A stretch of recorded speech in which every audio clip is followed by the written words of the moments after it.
of Landis Alexander's comments on the new ESPN Wisconsin app or wherever you get podcasts. The Milwaukee Brewers will be looking to get a bounce-back game after falling to the Chicago Cubs 5-3 at Wrigley Field last night. Jacob Mizorowski is on the mound for first pitch of Brewers-Cubs Game 2, scheduled for 7:05 p.m. with pregame coverage starting at 6:30.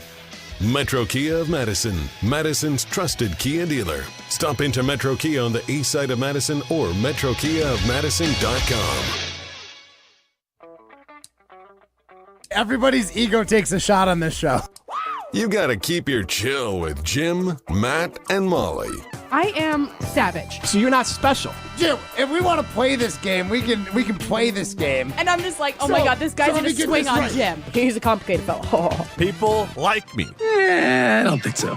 This is Jim, Matt, and Molly, a finalist for Best of Madison Radio Team in 2025 on 100.5 ESPN, the ESPN Wisconsin app, and ESPN Madison on YouTube. We're learning a lot about each other. We got Homer, Matt Hamilton. Yeah. We have Pessimist Molly. No. Realist. and then contrarian. Total. Yeah. Jim Rutledge here. It's Murr. I'm the flower, Mr. Mister. Could it be possible you guys are the best show in ESPN Wisconsin, the whole state? Yeah, obviously. It's Possible. Anything's possible. You're the best. Broadcasting live from the Everlight Solar Studio in downtown Madison, alongside Matt Hamilton and Molly Brown, here's Jim Rutledge. It is Jim, Matt, and Molly. We are presented by Coors Light. If the mountains are blue, you know what to do. And that's crush a Coors Light. I am Jim Rutledge. I have the power in the Everlight Solar Studio alongside Matt Hamilton and Molly Brown. Primetime war shine behind the glass. And wow, do we have a jam-packed show thanks to our friends at KBN. Okay. As they were joined today by Landis Alexander, who made some news a couple days ago, and earlier today by calling out the Green Bay Packers for being incredibly cheap, or at least unfair, to his son Jaire Alexander, who signed a pretty team-friendly deal with the Baltimore Ravens today. And $4 million guaranteed with $6 million in incentives. There you go. That Matt Hamilton, NFL insider, has that information with us. It's just on the TV. And it is again. Lamar Jackson was for doing what Jordan Love has not done yet in his career, which was advocate strongly in the media for a player. He said, that's my guy. Lamar Jackson on Jaire Alexander. But he said this: I love all of our corners. Don't get me wrong, but go get them, Eric. So, that is saying, that's the right way to say it. Look, we got good players. We always can use more. And I don't think that hurt anything as far as getting Jaire on a pretty team-friendly deal. They were teammates at Louisville, so it makes sense. I'm not saying Jordan Love should have done that for Jaire. I'm just saying that Jordan Love hasn't done that yet. You know what's fun? Zach Orr, brother of our good friend Chris Orr, former Badger, is going to be his coach. He's the defensive coordinator in Baltimore. You can see us on the ESPN Madison YouTube stream us on the ESPN Wisconsin app. And Jaire Alexander's father recently commented about claiming that Jaire was willing to take a pay cut, just not play for free. And also had tweeted out basically there was no guarantees in the offer that the Packers had made to his son, and that that was kind of insulting. And, we'll get into all that. We're going to hear from Landis in a minute here, but it's not shocking. The Packers have had some questionable relationships with their players on their way out, and sometimes players as they're in. So before we get to hearing from Landis, and I don't know if we're going to do an early for real or phony. I don't want to hold off too long on this audio from Landis, but 844-770-3776. That's the Carbos Talk and text line. I have a siding limited poll question because Mark Murphy, as we heard from Jason Wilde yesterday, that Murphy's basically stepped aside and that he's let Ed Policy, son of Carmen Policy, longtime, well-respected, I believe NFL Hall of Famer, who was part of the 49ers for their heyday through the 80s and 90s and was part owner of the Browns and president of the Browns for a little bit as well. That's Ed Policy's father, so Ed is a well-versed guy in the NFL and well-versed around specifically the 49ers, one of the best organizations in NFL history. He has, come out and talked a little about the futures of LaFleur and Goody. So our siding limited poll question, as we have another kind of messy end to the Green Bay Packers' relationship with a star player. Go back to Jordy Nelson, Aaron Rodgers himself, but also Aaron Rodgers was upset about how his guys like Devontae and Jordy and others were handled. Even Tausch. That's my guy right there. During his time there. So I want to throw up a side of the limited poll question. Will the Packers have better player relations under Ed policy? So before we get to the audio, Molly, we talked a little bit about, you and I got into it a little bit about having an owner. And maybe, as far as could the Packers be better off or does it not make a difference? Or, can you really prove what would be better or worse? I think the case that I was trying to make is that someone like Mark Murphy, I think, clearly operated more as president than, let's say, owner. And Ed Policy, I think if he takes the steps to act as owner in, basically in lieu of president, okay, you're president, but also you should be, for all intents and purposes, the owner of the Packers, right. Which means you could be more hands-on, not necessarily specifically in this case with Jaire, but with Goody and LaFleur. Goody seems to have a reputation now of, I'm going to not let you say that we didn't offer you anything. Instead, I'll offer you something incredibly low that I'll never take, that you're going to turn down. So then you're in theory the bad guy when it's really the Packers never made you a real offer. That's one way to do things, but it's also a disingenuous way to do things, which could upset players on their way out. It has done it to multiple players, and Jaire being the latest one. So the side of the limited poll question again, 844-770-3776. Carl was talking text line. List is more. Will the Packers have better player relations under Ed Policy? I'm hopeful, right? I don't think there's a definitive answer at this point, but I mean, Jim, like you were saying, is there a benefit to the Packers not having an owner? Of course. I think that there is various things, right? I think the easiest example that we always bring up is Jerry Jones, right? Well, I was going to say, you don't have to worry about them moving except Ed Policy. Yeah. Except he's threatening that to the fans, which I'm sure we'll get into later. But I mean, right away, my mind goes to Jerry Jones. I think he is the easiest owner to think about because he's the most powerful owner, probably. He also has multiple Super Bowls. He does. Not for the last how many decades, true, because I think he has been overstepping his bounds. But I'm curious to see what 3 decades? When was the last time they even made an NFC championship game? It's been a long time. Yeah. I think it was the 90. It's before I was even born.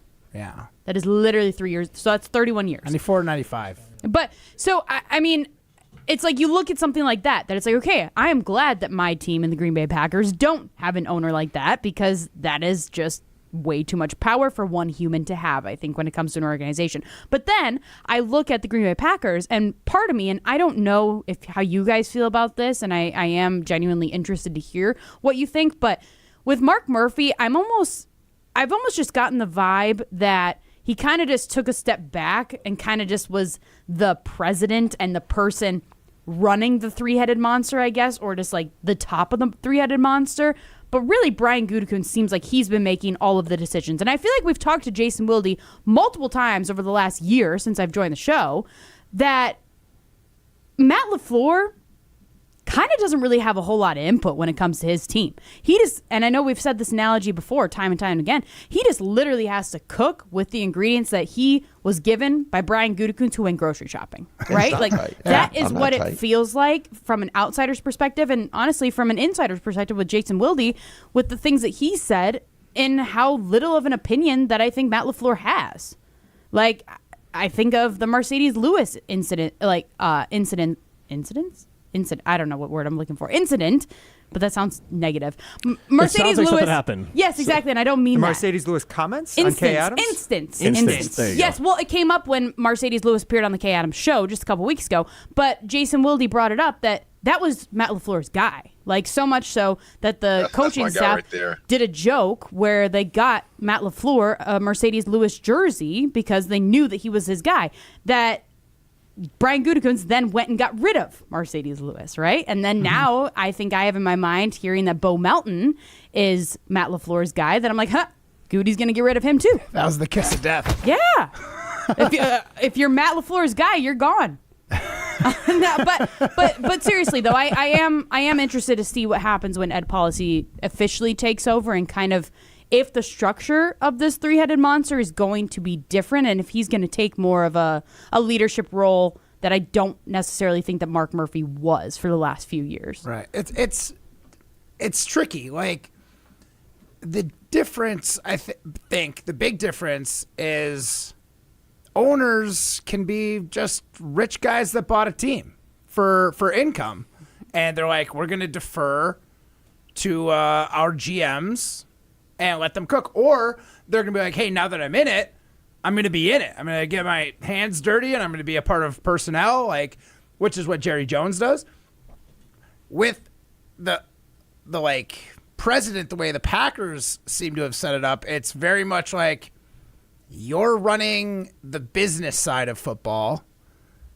As a board, we make sure we get the right GM, and then they, or at least Mark Murphy's way about it was, yeah, I hired Goody to take care of personnel things. Like, that's not my job. That's not what I'm here for.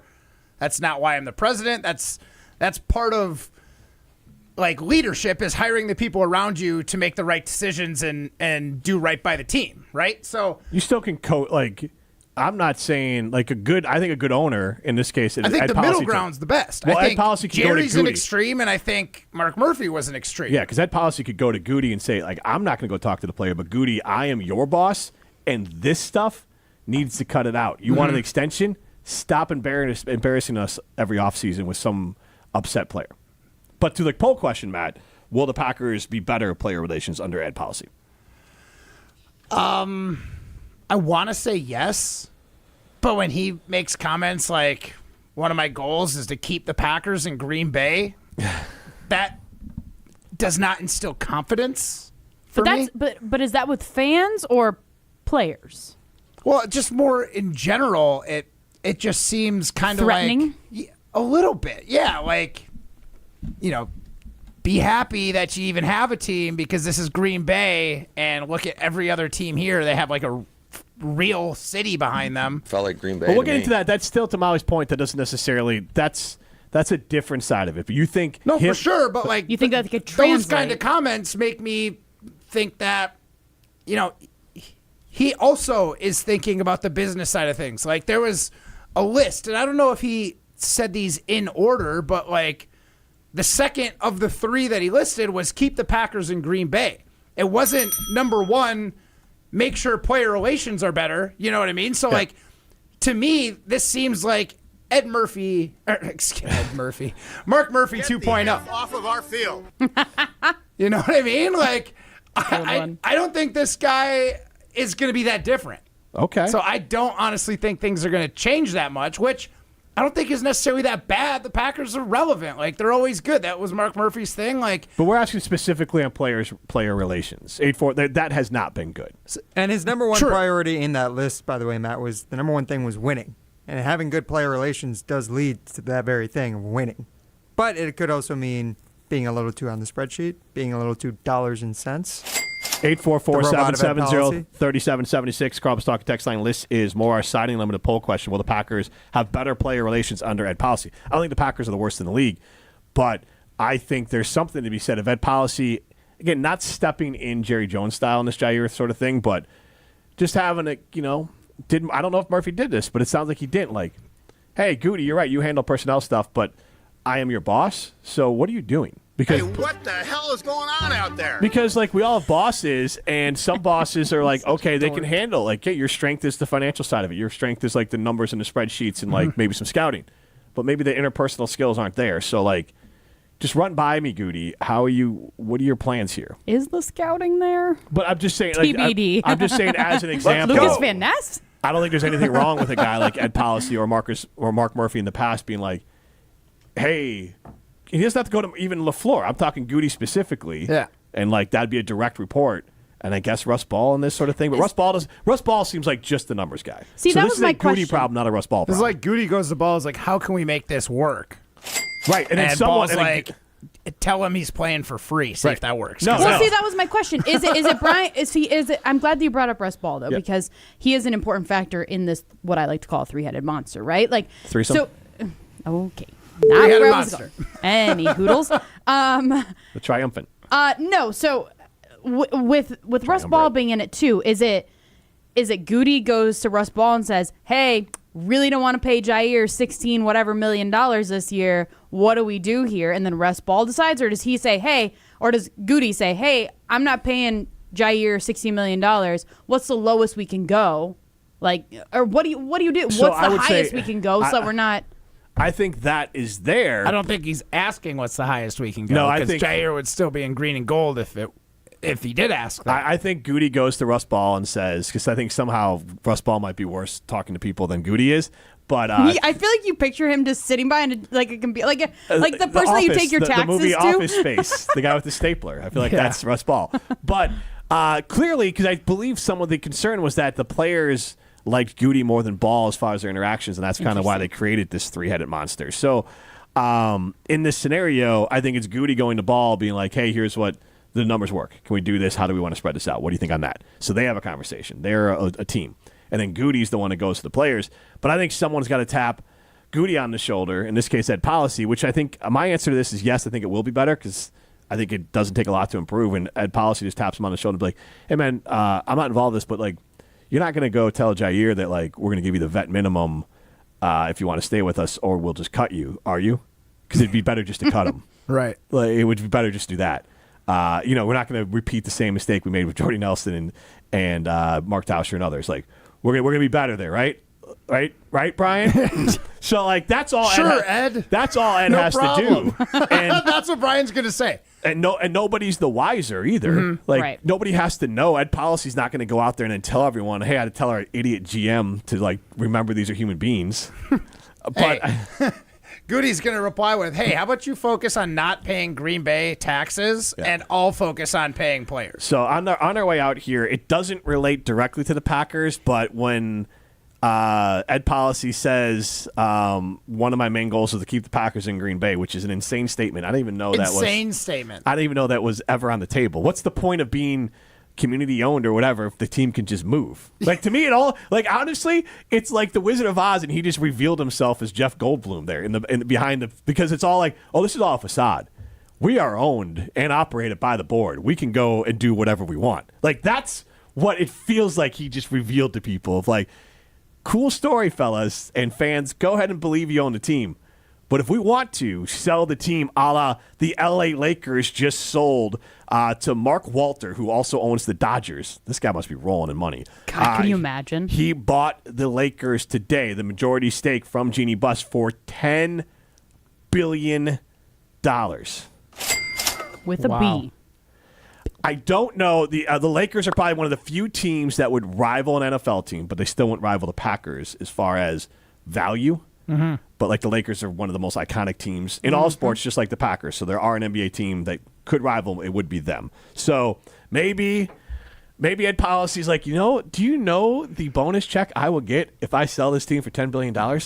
I don't care if I can't step foot in Wisconsin again. Maybe that was running through his mind. At Canopy Wealth Management, look, they can help. You're selling a team for $10 billion. Like, they can help you out. They are a fee-based advisory firm. They don't chase commissions, never back gimmicks or instruments that chase single-day returns or put your long-term goals at risk.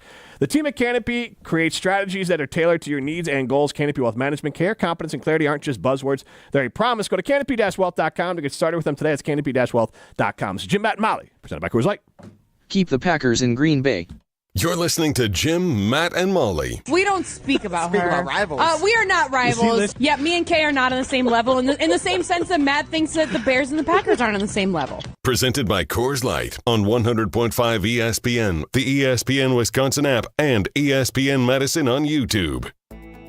Hi, Dave from Canopy Wealth Management here. Our balanced approach helps guide you through a complex and ever-changing landscape. Throughout your family's financial planning journey, we will serve as a partner, advocate, and steward in all aspects to help you achieve your goals with confidence. At Canopy, care, competence, and clarity, it's not just a tagline, it's a promise. Go to canopy-wealth.com to get started today. That's canopy-wealth.com. Hey, Matt Hamilton here to tell you about the delicious Odyssey Brands, a family-owned company crafting award-winning cheese right here in Wisconsin for over 4 generations. Made with locally sourced milk, Odyssey brings bold, Greek-style flavors straight to your table. From savory, crumbly feta to rich and creamy Greek yogurt, every bite is a taste of tradition and quality. You can find Odyssey products at most major retailers nationwide and online. Odyssey, crafted in Wisconsin, loved everywhere. Dairy done right. Hi, Drew and Jonathan Scott here, reminding you that a lot of life's firsts are better with help from American Family Insurance. Like your first home expansion or your first big lightning strike. There's a first for everything. Get the right home policy at the right price with the right help from American Family's agents. Life's better when you're under American Family's roof. Insure carefully, dream fearlessly. Get a quote and find an agent at amfam.com. Products not available in every state. American Family Mutual Insurance Company SI and its operating company 6000 American Parkway, Madison, Wisconsin. This is Kyle Bruston Nortman's Brad Nortman. You hear me talk about Carbless and their refreshing flavors all the time. One of my favorites is watermelon, and Carbless just dropped the Watermelon Vodka Cocktail 4-pack. Perfect for chilling, grilling, or game day thrills. You know the drill. Zero sugar, unlimited flavor. Enjoy clean, crisp refreshment without the guilt. That's what Carbless does. Find the new Watermelon 4-packs wherever you get your Carbless. Crack open the taste of summer and get your bliss on. Madison School and Community Recreation's For Friends golf outing is Wednesday, July 23rd at the Oaks Golf Course. Hey, it's Jesse Nelson. Since 2003, the Friends of MSCR has raised over $630,000 to fund new programming, equipment, fee assistance, staff development, and more. You can support accessible recreation in Madison through sponsorship or by signing up for a foursome. Head to birdease.com/MSCR for more information and to register. That's BIRDEASE.com/MSCR. Looking to join an international quality golf club right here in Madison? Discover TPC Wisconsin, an instant classic in the heart of the Midwest. With a course co-designed by Steve Stricker and PGA Tour Designs, it's the 13th and newest TPC Network golf club in the world. Other high-quality amenities include a short game practice area, athletic performance center, and meeting and dining facilities, plus membership benefits that reach around the globe. Schedule a tour at tpcwisconsin.com and start your journey to a lifetime of priceless golf.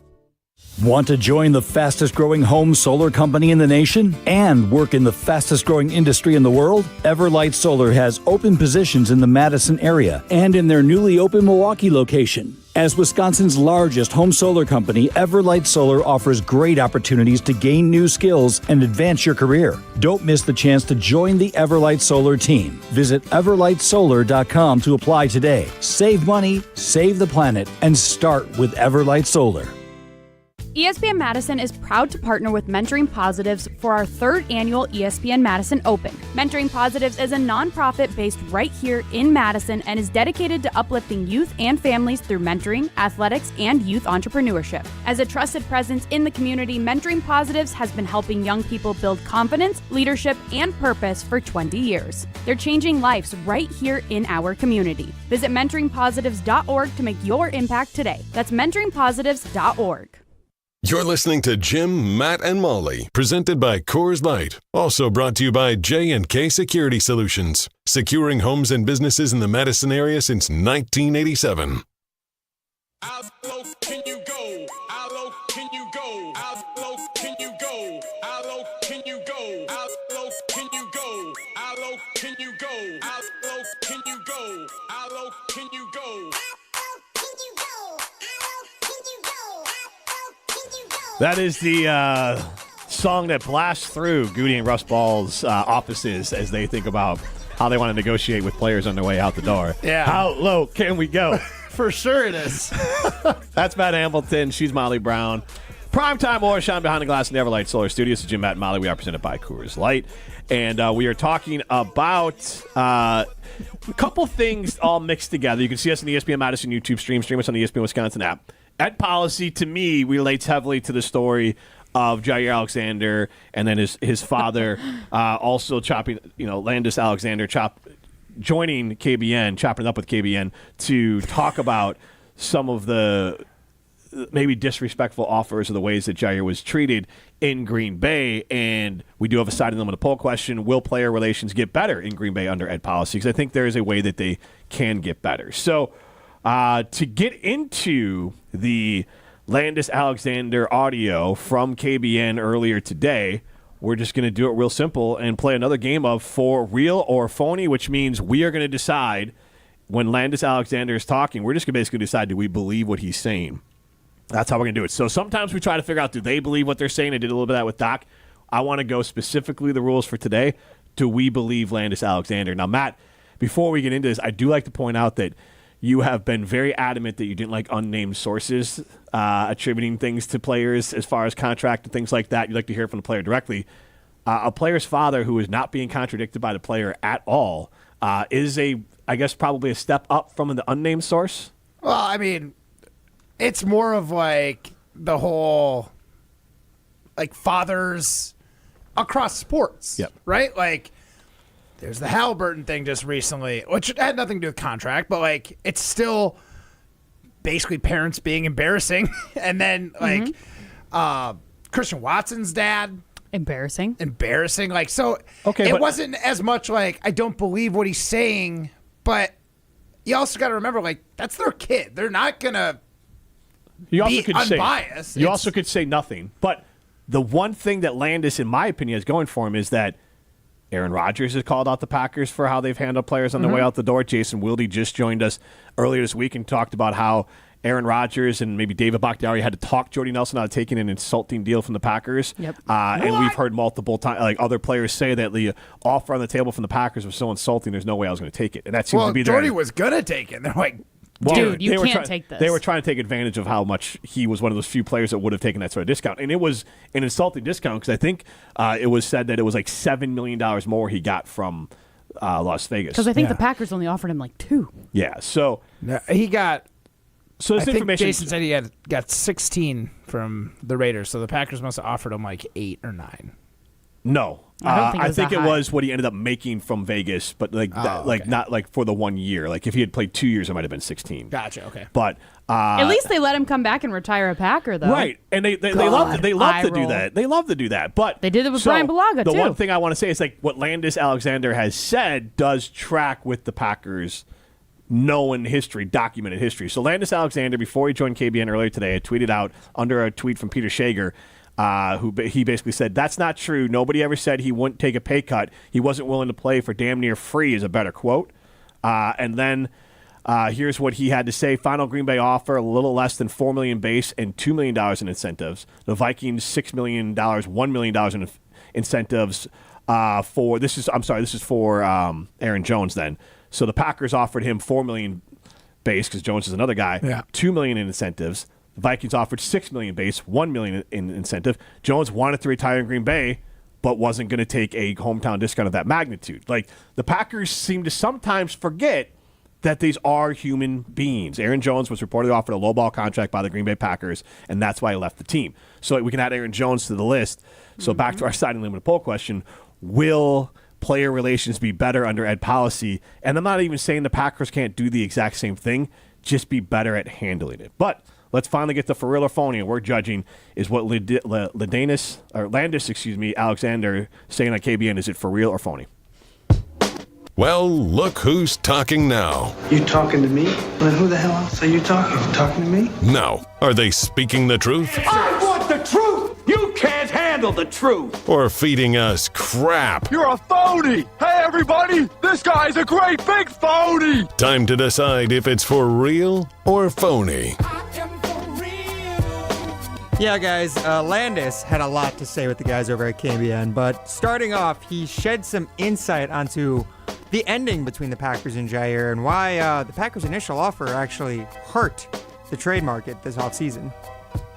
Yeah, it was not very much conversation in the offseason when it came about. There was a bunch of kumbaya moments, and before they sent that contract over, I thought he was staying. People were asking me, I think we're staying in Green Bay. Once I guess the Buffalo situation didn't work out. But also, I want to just throw it out there that someone somewhere had leaked or alluded to the fact that they'd be willing to release him. If you do that, if I'm another team that is courting him in any way, why would I go and do a trade if I think there's any possibility that he's going to be released? So, starting with that, Jim, what do you think about Landis saying that the Packers leaking that information seemed to tank the trade market themselves? Yeah, obviously. I think clearly, I don't know why. I think they were trying to, I think they felt like they had the upper hand and they were going to get Jaire to sign, and I think they were trying to leak that to try to seal the deal on this sort of thing so he wouldn't go somewhere else. And for me, The way that Landis talks right there, it sounds like he saw the exact contract from the Packers. So this is not an outsider. Like, I think him and Jaire are close. Sounds like he saw the contract. Matt, what do you think? I think what he said was for real. But I think what the Packers were thinking, like, hey, let's release that, or say that we could release him. That way, a team that really wants him is not going to have to compete, or not going to want to compete with all these other teams. They can go ahead and try and make this deal and get it done before every other team in the NFL gets a crack at him. So I think I understand where the Packers were coming from. I think it was a swing and a miss, but I think what he was saying was for real. So, for real, the Packers missed. For real. For real. Molly, what do you think? This is so for real. I was waiting for it. I'm sorry. Thought I was being a good host. You are. Guys, think back months ago when Brian Gutekunst was at like the NFL owners meetings, and he was like, if we get rid of him, we want to make sure we get something good in return. Mm-hmm. He flat out said that. Yeah. So that supports exactly what Jaire's dad just said. All right, what's the next one? All right, so the next one, he was just asked a pretty blatant question from Kyle Wallace here about the Ravens offer and how it compared to the Packers. So it sounds like he took less money as a base salary for Baltimore, though, and I know there's incentives that are more attainable for him. And so it just came down to the fact that y'all felt like the incentives weren't there. If the Green Bay Packers offered a contract comparable with what the Ravens contract was offered, would he still be a Packer today? Yes. And then Landis went a little deeper into that, explaining the structure that the Jaire camp was looking for and what the Packers were offering weren't even close. Him staying $8 million would have been no question. Even with the 6 would have been better had there been, if there was any guarantee in there whatsoever. I don't think people can't wrap their heads around. There were a bunch of roster bonuses, and the way that looks is like you're setting yourself up for, if he plays this long, we'll keep him until this or somebody says that they want him, or it just didn't seem like he was ready to play for Green Bay. That's how I felt. So that last part there, Jaire didn't seem like he was ready to play for Green Bay because they weren't ready to commit any guaranteed money to him. Matt, do you think Landis is being for real or phony when he says that? I think he is for real when he says that. I think the Packers were trying to get him under a contract that was very good for a potential trade. So I still don't think, even if they did sign him, I think the plan was always to get rid of him. And I think Landis called him out on it, and I think he's right. So that's for real. Molly? This is for real. I love hearing the actual numbers from it. I mean, actual, hypotheticals, whatever you want to call it. I'm just so curious now what the Packers actually offered. I could literally imagine it being $1 million. So separate from that, didn't we just agree that the Packers tanked his own trade value on the previous comment? He sure did. So I don't think, and I also so that's why signing him to a contract that is very team friendly and then trading that contract is something the Packers. But then they tanked his trade value they wouldn't have tanked the value if they were trying to do the contract thing. Why wouldn't they tank the value? If you tank the value, then but if another you tank team the value of is. the trade, you take the value of the trade. Like, you are hurting your own You're players. hurting yourself. Yeah, your own. So do we think the Packers... They were just trying to get something Also, for him. I don't think, so like- if you do that and you get a 5th-round pick or a 6th-round pick, it's better than what they got. I don't know the precedent for someone to renegotiate a contract and then get traded. Like, I don't know if that's bad form So I think maybe the or report about illegal. the release came after the trades had already fallen through by that point, maybe? Yeah, but my point is, like, I don't know of a case where someone renegotiates a contract and then is immediately traded by that said team. Now, if you traded Jaire to Buffalo, because that was the report, is that, like, they were interested pre-draft to, like, trade him to Buffalo, but he wasn't going to renegotiate with Buffalo. Mm-hmm. And so usually that's what happens is in the trade, the Packers allowed Jaire's camp to go meet other teams, and then when he talks to those teams, he says, I'll play for this. Not, we're going to renegotiate and then trade you. I don't think, because if I'm Jaire, that's really dirty pool, because why am I coming back to you if you're going to renegotiate a deal that fits for your books just to trade me where I have no say where I'm going to go? Like, I think that would have been, like, nuclear. I think, like, Players Association would have gotten involved if the Packers negotiated in bad faith and tried to renegotiate his deal down and then immediately trade him. Well, I mean, maybe not immediately, but before the deadline. During the season? Yeah. So do you think somebody else was the one who leaked the release report? Maybe Jaire's camp did? But Landis is just saying he doesn't know where that came from? Setting that aside, I'm just saying that I think there's a fallacy in the idea that the Packers, I don't even know if that's allowed for you to renegotiate a trade or renegotiate a deal on your own team and then trade that player immediately. That's definitely poor form, at least. I mean, it's a thing in the NBA. But the players are in on it. True. And usually true. it's usually the team that they're going to that they negotiate with. I think Trey Hendrickson might have been able to do that with the Bengals, essentially. They offered him an opportunity to go seek a trade Right, but and rework it's the contract. team he's going to that reworks the contract, not the Bengals. That's a in good this question. case, Matt So what I'm saying is that the Packers could renegotiate the contract with Jaire to something that is way less than 16 that another team might be interested in, and then maybe week 4 or 5, someone comes calling because there's an injury, and they're like, yeah, this is a team-friendly deal. Okay. You can have them. But I think that would not be the intent. The intent would be if the Packers renegotiated the deal, they are going to start him and play him. I feel like there's always a plan A and a plan B.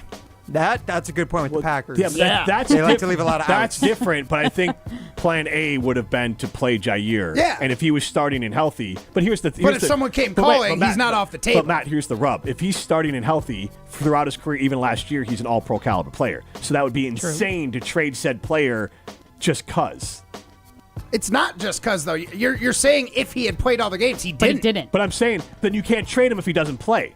Do you get what I'm coming from here? Like, if I understand. I'm not saying that the they're going to Packers sign the wouldn't trade him if he contract signed- today and Yeah. then send him away tomorrow. Right, but Matt, okay, but let's play this out. Let's say Let's just move on. No, I want get to it. play. I want get to play it. this You out. disagree with me. No, Like, I'm not we're good. disagreeing with you. It doesn't make any sense. If he plays 6 games, that means he's a starter for the Packers and playing well. And then you're going to trade him. And if he doesn't play the games, how in the hell are you trading him? Didn't we do that with? I mean, not necessarily renegotiate the contract, but we traded plenty of players mid-season. Yeah, but not when they were like, you wouldn't do it with a guy. If Jaire Alexander's caliber, if he's playing, that means he's playing well for your team. Why would you trade him? Who's the guy that went to Buffalo? But the Bill, Micah Hyde. But Rasul Douglas. Rasul Douglas. But Rasul Douglas was a nickelback, and that team was failing. Right away. Him too. So then your prop is that my point is Rasul Douglas is not a starting all-pro corner like Jaire is. Okay, but the Bills were on the table though too. But they weren't willing to pay the $17 million or whatever Right, it was. but my point is if the Packers sign Jaire Alexander for a team-friendly deal, it's $8 million, and he starts and plays, and when he played last year, he played at an all-pro level, they're not going to trade him. And if he's hurt, nobody's trading for him. Right. So this idea that they were going to renegotiate just to trade him doesn't make any sense. I mean, they've traded guys that were good. Right, but like in the middle of the season. They have, but they don't restructure their contracts. Yes. Just to No, get rid of it. I agree They don't go with through that. the extra work to rework a deal to then get rid of it. Is how I think you should look I think at it. if it was going to happen, they would likely have traded him, and then they would have just agreed to eat part of the salary. But like what you guys were saying, that doesn't happen in the NFL. NBA, it's a common thing. But Right. Right, but who in the NFL has that ever Matt's happened point, to? and to Matt's point, Jaire was given permission to go talk to other teams, and if he had gone to Buffalo and said, I'll play for you for a renegotiated deal that's $12 million over 1 year, and then he goes back to the Packers and say, go ahead and trade me to Buffalo, I'm going to renegotiate a deal there, then that works out just fine. I get it. But like tracks? Yeah. I'm just saying, like, I just want it to be clear that it'd be a really weird 1 in a million threading the needle that the Pack. Well, I don't know the scenario. The Packers have a healthy Jaire Alexander. They would trade him if he's your starting corner. Yes. And if he's hurt, who's trading for him? Yes. Thank you. So, like, that's all I wanted to get to. Your point is a valid one, Jim. Thank you. Thank you, Matt LePay. You know what else is valid is going to J&K Security Solutions. From cutting-edge intercom systems for your office to simply replacing that old lock on your front door, they've got you covered with a network of top-tier suppliers. They create customized solutions tailored just for you. Visit them today at jksecurity.com and experience the J&K difference. Your home, your business, their priority. This is Jim, Matt, and Molly, presented by Coors Light. You're listening to Jim, Matt, and Molly. I think he'd probably take like 13 guaranteed. And I base that off of hearing chit chat about Jaire in that situation. I don't have any like a source or anything for that. He doesn't have an inside source? My friend Thomas. Thomas? Yeah. Where did Thomas hear this? Well, he doesn't have a source either. It's just Oh, us. Thomas just heard it online. Thomas is real. Apparently. Oh. Yeah, these are the kind of the numbers that we come up with. Presented by Coors Light on 100.5 ESPN, ESPN Madison on YouTube, and Wisconsin On Demand. Veterans of Foreign Wars Wisconsin recently upgraded their document imaging technology from James Imaging Systems. Adam Wallace, VFW State Adjutant. Our representative ensured that we had what was right for us, for our needs, and for our budget, and I thought it was a very good interaction. That's a good thing to have James Imaging Systems as your local business technology partner? Absolutely. We want people that are going to support what we want to do in supporting veterans, and if that means spending less on our imaging and technology costs, that's more that we can spend on our programs. And that's a really good thing. Adam, any advice to other businesses out there? I would say to go with James Imaging. Because? Because they are a partner and they give great customer service and the prices are right. Great document imaging technology, great service, great value. From James Imaging Systems, your local business technology partner. Call 608-221-3457 or visit jamesimaging.com. Live the high life at Nitty Gritty, home of the famous Gritty Burger and Madison's official birthday place. Celebrate your birthday at Nitty Gritty and receive a free memento birthday mug to fill with free beer, specialty birthday cocktails, or soda all day long. The Nitty Gritty has celebrated almost 900,000 birthdays, and birthday celebrant number 900,000 will receive a $1,000 Amex gift card. Grab some friends and celebrate your birthday at the Nitty Gritty, located in Madison, Middleton, and Sun Prairie. The Nitty Gritty, a tradition since 1968.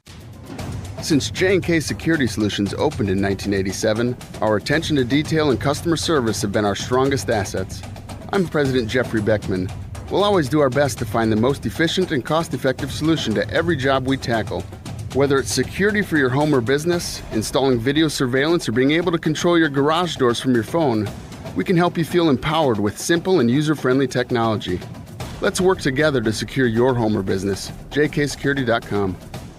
ESPN Madison and Zimbrick Honda are celebrating the area's best high school sports stories with the Game Changers of the Month. Follow ESPN Madison on social media to see the teams recognized for making a positive impact in the community. It's the Game Changers of the Month, presented by Zimbrick Honda. The ESPN Madison Open, presented by Coors Light, is back. On Monday, August 4th, the ESPN Madison crew is packing their bags and teeing off at TPC, Wisconsin for a day on the links. This year's Open is benefiting Mentoring Positives, a nonprofit based right here in Madison, dedicated to uplifting youth and families through mentoring, athletics, and youth entrepreneurship. The ESPN Madison Open is also brought to you by Ridgetop Exteriors, Starion Bank, Celebrations Entertainment, The Bogey Factory, Bruner Realty, and Hush Blackwell.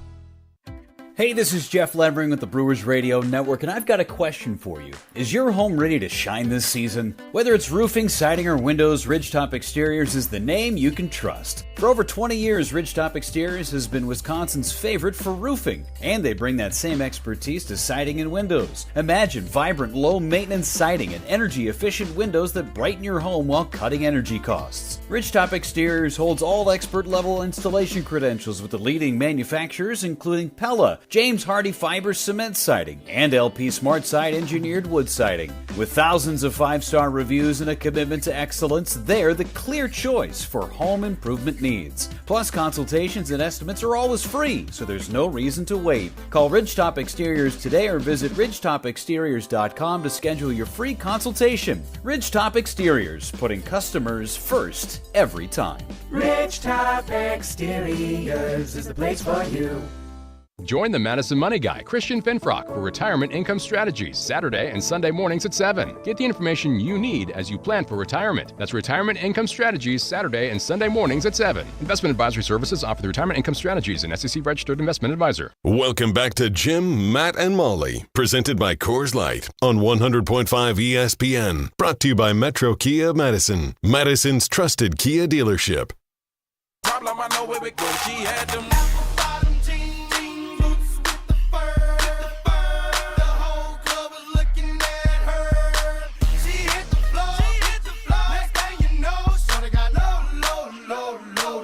Going with low-themed songs for today's show as the Green Bay Packers love to lowball their icons. This is Jim, Matt, and Molly. We are presented by Coors Light. Yes.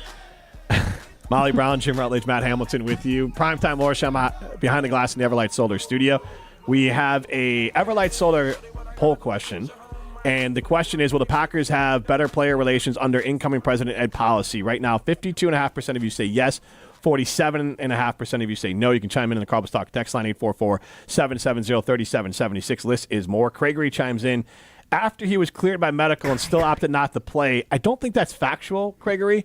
I know he came into the Bears game and left, so I think, Craigery, you're projecting a little bit there. As far as I'm aware, there's no hard reports that Jaire was cleared. The Packers have not said that, like, Jaire refused to play for us after he was cleared medically. As far as that's my understanding, it was over for them as far as the team was concerned. Again, Craigery, I would disagree because they still were negotiating with him. He made a business decision during the season, and we did after it. Again, false. Don't put this one on management. Same as Za'Darius and Jones. Aaron Jones, that one is insane. Za'Darius Smith also, I don't consider Za'Darius Smith in the same category as a Jordy Nelson and Aaron Jones, a Jaire Alexander, a Mark Tauscher, and Aaron Rodgers called out other players as well. They were handled poorly on their way out the door. I don't put Za'Darius in that category. When you hire a hired gun like Za'Darius was, he was one of the few free agents that was different than even Xavier McKinney, where he's on the back end of his career, not McKinney. Smith, like, he was not fully in his prime. He was brought in as a hired gun, and he was here a few years and he left. That's fine. And Julius Peppers is another guy who was here and left. No, he left on fine terms, but, like, those aren't the player relations that, if I'm a player, I'm concerned about. I'm concerned about the guys like, you were drafted, in-house, you re-signed, or even like a Jordy Nelson or Aaron Jones, like, you're borderline Packer Hall of Famers. How are you handling them? If I'm a player on the outside looking in, I'm going, what's happening in Green Bay? It's not Za'Darius that I'm looking at. It's Aaron Jones, Jordy Nelson, Mark Tauscher, or even Aaron Rodgers. Yeah.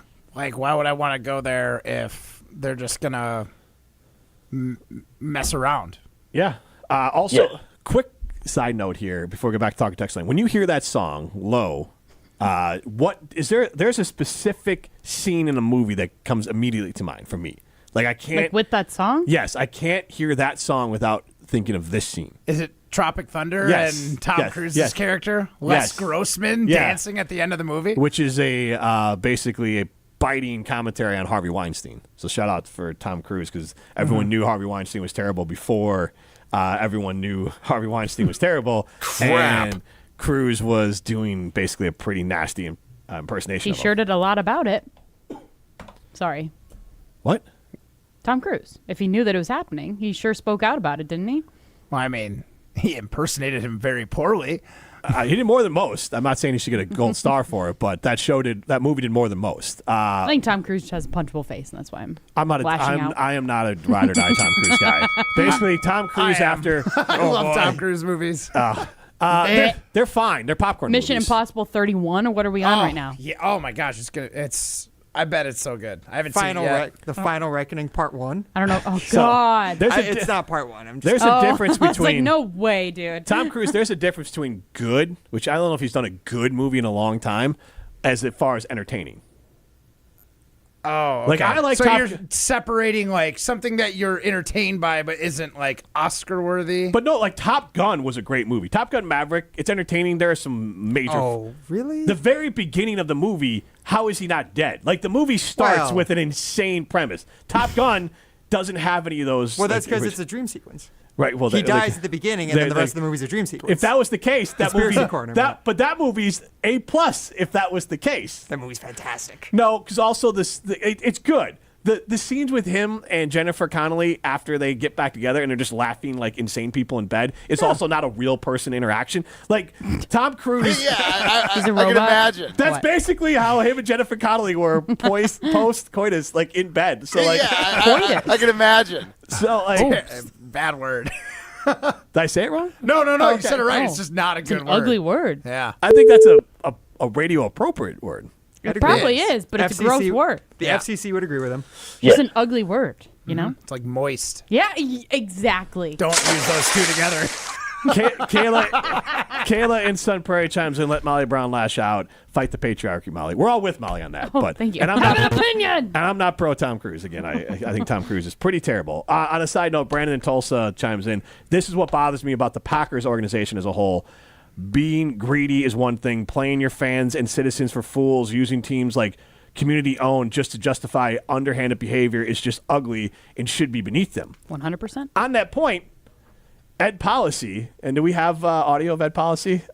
We can get to this. We found some unearthed audio of Ed Policy with some of his comments on the Packers and his priority, because And we'll get to Adam Schefter and things like that as well. But let's hear from Ed Policy. We'll reset the poll question here, and then we'll get the break. But do we have Ed Policy's comments on what's important to him with the Green Bay Packers and number 2 important for him? We have the top 3. Okay, let's hear the top 3 priorities Policy. from Ed Policy. Exclusive audio here. This is from the man himself, the mouth of the policymaker. My top priorities are win football games. Oh, no Number way. 1, keep the Packers in Green Bay. Number 2, and to strengthen our community. Number 3, I'd say I even apply them in that order of priority. And so, really, every decision that we make here to do something or not to do something will be based on furthering one or more of those purposes. No further calculations necessary. Beep boop. Gross. That scared me right away. I was like, no way, this is who they elected to be the president. Stephen Hawking's back. So, will the Packers have better relations under incoming President Ed Policy? 55.6% of you say yes. We'll hear from more for Ed Policy a little bit later in the show. We got Minute to Win It, unfortunately, because I want to do something fun with this, but we'll play Minute to Win It. Is that Get next? out. Get out. Oh, Man, I'm so excited. I'm not. I wanted to hear from Adam Schefter, but we'll play Minute to Win It. It's an opportunity for our fans to win some great foods from North and South Seafood and Smokehouse. Darn right, Jim. People are like, oh, why don't you like games, Jim? Because we got a show rolling here, and now we got to stop for these idiots to show how dumb they are. All right, what do we got? But you love North and South. I do love North and South. You love North and South. And I will say, my favorite thing about this part of the show now, this Minute to Win It segment, is just testing Matt and Molly to see how much they actually remember from doing the the show Cubs? each day. Oh, not the Cubs. So I found a little workaround, because I didn't want to have them just recite the Cubs lineup, because that would be impossible. They remembered none of those names. Come on, be honest, Jim. It's so bad. I know. Okay. But it's funny because Molly actually said something yesterday where she's like, well, the Cubs don't really have any star players, so like, why would I know any of them? Meanwhile, 2 of the Cubs players are currently top 10 in odds for NL MVP. Yep. So we're going to do the top 10 odds to win NL MVP. There are currently 11 players tied for the top 10. Oh, jeez. 3.5? What are we getting them here? Think about the guy in LA. They're going to know him. Yeah. Shohei. They're not going to know the Cubs guys we just gave them. Well, they're going to remember Pete Cardinal Armstrong from yesterday. Yeah. So they'll remember him. There's no way they'll remember Tucker. I'm assuming that's the other one. But they might be able to guess a couple others. There's some other big. 4.5? 3.5 or 4.5, I would say. All right, let's go 4.5 because there should be a few gimmies. There's at least 2 gimmies, so then they really only have to do 2.5. Yeah. Yeah, let's do that. All right, so the number is 4.5. And what number callers are we looking for? So the Brewers are currently 6.5 games behind the Cubs. So let's go caller 6 and caller 7. All right, caller number 6, caller number 7, 844-770-3776. Caller number 6, caller number 7. You're at least going to get a $25 gift card to North and South Seafood and Smokehouse. It might even be a $50 gift card to North and South Seafood and Smokehouse if you guess the correct over-under. 844-770-3776. You're listening to Jim, Matt, and Molly. It's like dogs. Like you get like the snickerdoodle or all these. Like you're trying to build a Snickerdoodle? Is that a real dog? No, it's like a golden doodle. Golden It's a cookie. doodle. Golden doodle. Like a Sorry. snickerdoodle. Half poodle, half Snickers bar. I'm sure golden doodle. I don't know. This breeding dogs thing is dumb. Presented by Coors Light on 100.5 ESPN, the ESPN Wisconsin app, and ESPN Madison on YouTube. Rah! Pella Windows and Doors of Wisconsin present your Badger Minute. Here's Pablo Iglesias. This Badger Minute brought to you by Starion Bank with 3 Madison area locations in Middleton, Sun Prairie, and Monona. Starion Bank is here investing in your community. Start your experience at starionbank.com. Member FDIC. Facing it head on, Wisconsin football's 2025 schedule, a brutal one. Former Badger Alec Ingold believing this is what Bucky needs. His take on how Bucky can benefit during an appearance on the Jump Around, a Badger dedicated show. It reminds me of our 2016 year. The boys came together, we became a team, and you make a run to the Cotton Bowl. Not saying that that's my prediction for the year, but I'm saying like as a team coming together, all the guys kind of buying in. Being the underdog is a great thing for Wisconsin football. It's going to take 1 year to just rejuvenate everything. What a beautiful day to have new windows and doors installed. Pella has a product line for every budget. No interest and no payments for up to 2 years. Visit PellaWI.com today. Condon Jewelers, the jeweler on the east side, the jeweler on your side. When you see Diamond Jim, you can count on him to be on your side. Selection beyond compare with on-site repair, so you can wear your jewelry with pride. Condon Jewelers, the jeweler on the east side, the jeweler on your side. Sip into a flawless summer. Hey, it's KBN's Brad Nortman. Let carbless, ready-to-drink cocktails be your passport to pool parties, patio hangouts, cookouts, and pure summer bliss. Carbless is here to spark a summer of flavor and fun. 0 carbs, 0 sugar, just 100 calories, and of course, all the good vibes. From fruity flavors to refreshing fizz, Carbless stands out in a sea of same-old seltzers. See what flavors fit your summer. Find your bliss today at drinkcarbless.com and enter to win a flawless summer prize pack today. How much does it cost to talk to Gruber Law Offices after a serious crash? It's free. Yes, free. As in, it won't cost you anything to speak with us. Not sure if you have a case? Call our team at Gruber Law Offices today. Your first call and your first consultation are always free. And you'll never pay us a fee until we win your case. If you've been seriously injured, call Gruber Law Offices. One call, that's all. Breaking news on ESPN Madison is presented by Metro Ford and Metro Kia of Madison. Find the Metro family of auto dealers online or see them in person on the east side of Madison today. Every kid deserves a strong start, and that's the belief driving the Ingold Family Foundation. Founded by NFL fullback and Wisconsin native Alec Ingold, the foundation seeks to bring attention and financial support to the children within our nation's child welfare system. Inspired by the lessons learned in sports, their mission is to empower underserved youth through accessible and impactful learning experiences. They focus on financial, mental, and physical health to provide education, inspiration, and access to opportunity, helping young people achieve their dreams. Learn more and donate today at alecingold.com. Hey Wisconsin, it's construction season and the Wisconsin DOT wants to help you safely navigate work zones in your area. Check 511wi.gov or download the free 511 app to see current road work, closures, detours, and camera views on your route. Wherever your travels take you, know before you go with 511wi.gov. That's 511wi.gov. And remember, know before you go. Always park the phone while driving. Sponsored by the Wisconsin DOT. Welcome back to Jim, Matt, and Molly, presented by Coors Light, a finalist for Best of Madison Radio Team in 2025. Vote for us every day this month at madisonmagazine.com. I got friends in low places. This is a good karaoke one. Matt, you're a big karaoke person. I feel like this one, is this still a karaoke song? Totally. When I was younger, going out to the bars, people would bring this one out. Because it's a key. Matt Hamilton, Jim Rutledge, Molly Brown, Primetime Wollersheim, Johnny Cash, Frank Sinatra, Garth Brooks. It's a key that a lot of guys can sing in. Right. Ready? You guys are going to have a sing-off right now. Who can get the lowest? Low. Say, I got friends in low places. I just don't belong, but then I've been there before. Go. I don't know the words. Things all right. I'll just say goodnight and I'll show myself to the door. You guys. I didn't mean stick to call the radio. big scene. We're going to get taken off Just YouTube give for me this. an hour and then when we're getting to the part, Matt, you ready? You can sing it with me. As far as that Ivory Tower, and you'll never know. I got friends in low places where the whiskey drowns and the beer chases my blues away. Ryan, your turn. You gotta do it 3 times. Here, right here. And I'll be okay. Yeah, I'm not big on social graces. Think I'll slip on down to the oasis. So I got friends.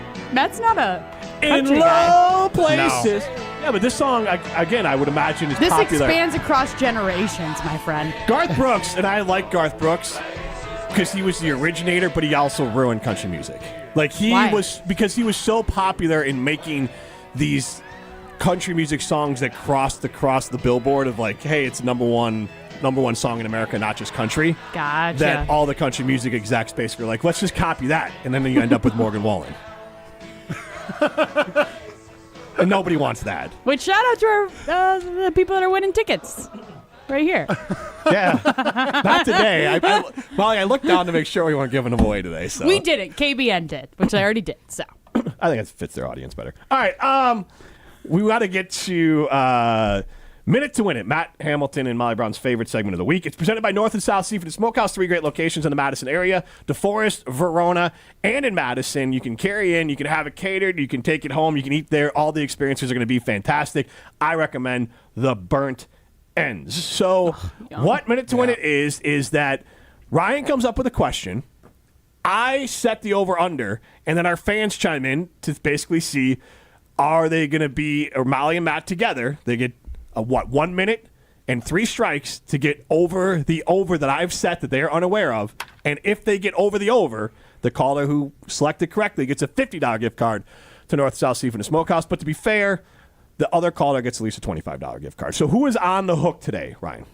So today we have got Adam in Madison as well as Mark in Janesville. All right. You're not going to tell me how they picked? We'll find out afterwards. Okay. Keep some cards close to the chest. All right, let's get to it. Will they beat the odds I say everything with pure confidence, whether I think I'm totally right or not. or crumble under pressure? I legitimately know one of these. I legitimately have one. This is the Minute to Win It, presented by North and South Seafood and Smokehouse, with 3 locations in Madison, DeForest, and Verona. Yeah, guys, so on yesterday's show, since it was the beginning of the Cubs-Brewers series down at Wrigley Field, we were comparing the lineups in a bit of a would you rather between the Brewers and Cubs, and there was something Molly said during that caught my ear, saying that the Cubs don't have any star players, so why should you know any of them?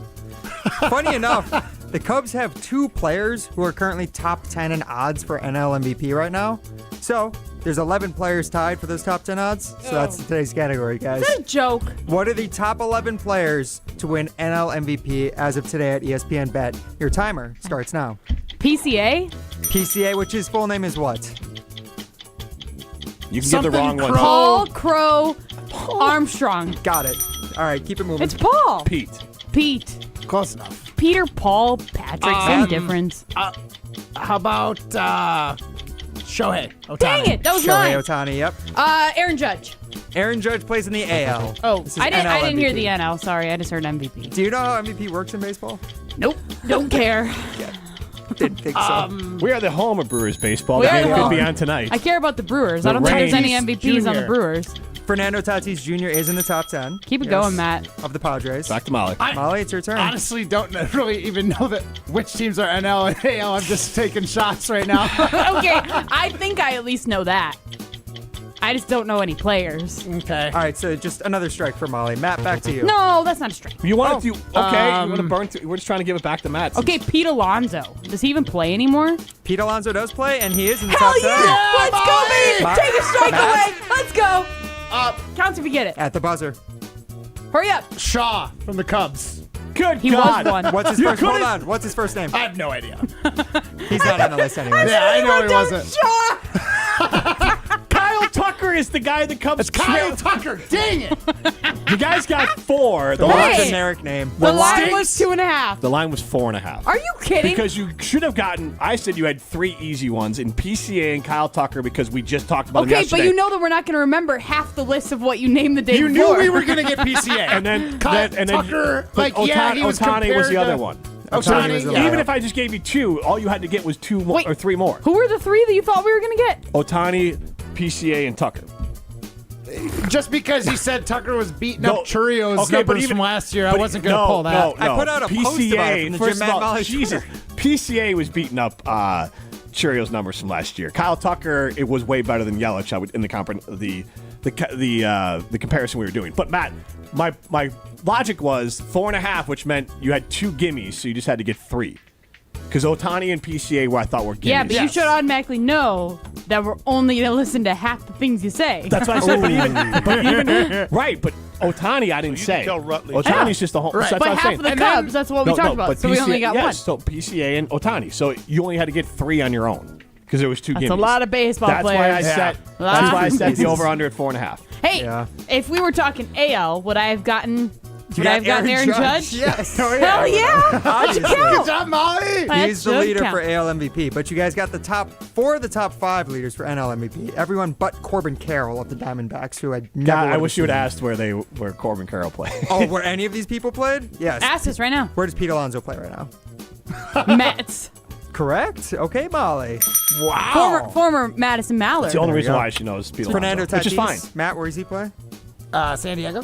San Diego Padres. That is also correct. And if you were still sticking in San Diego, you would have gotten Juan Soto, who was at number 8 that's as well. right. Forgot about that guy. They got him from the A lot Mets, of money. right? Yep. And then there's a couple other Mets on here. Francisco Lindor, the shortstop for the Mets, Pete Alonso's teammate, is number 6.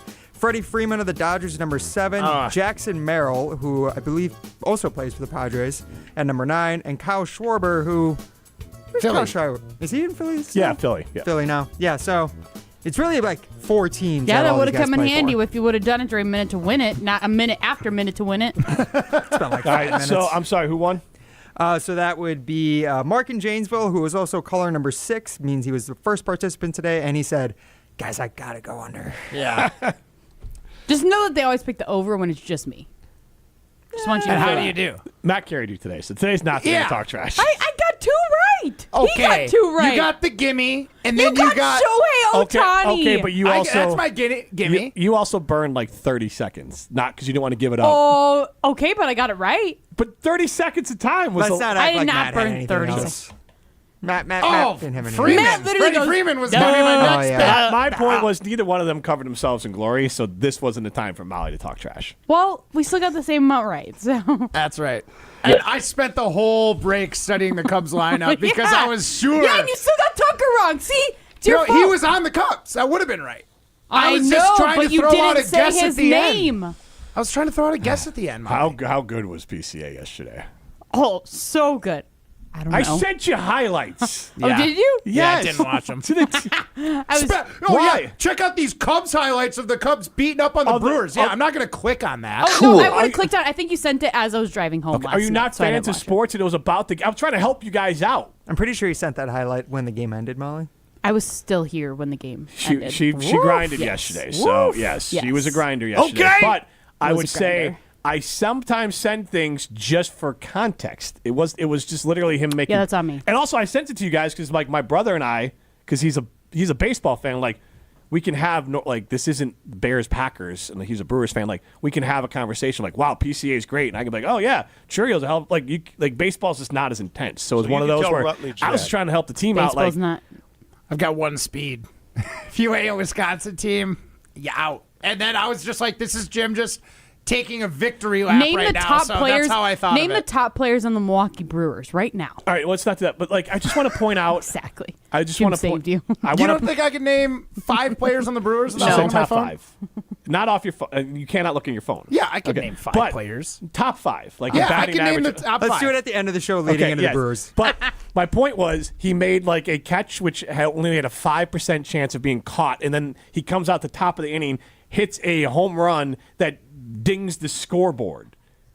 Like that, like the next pitch. Like that's just good, fun sports. I will go back and watch it. I thought he was a pitcher, if I'm being honest.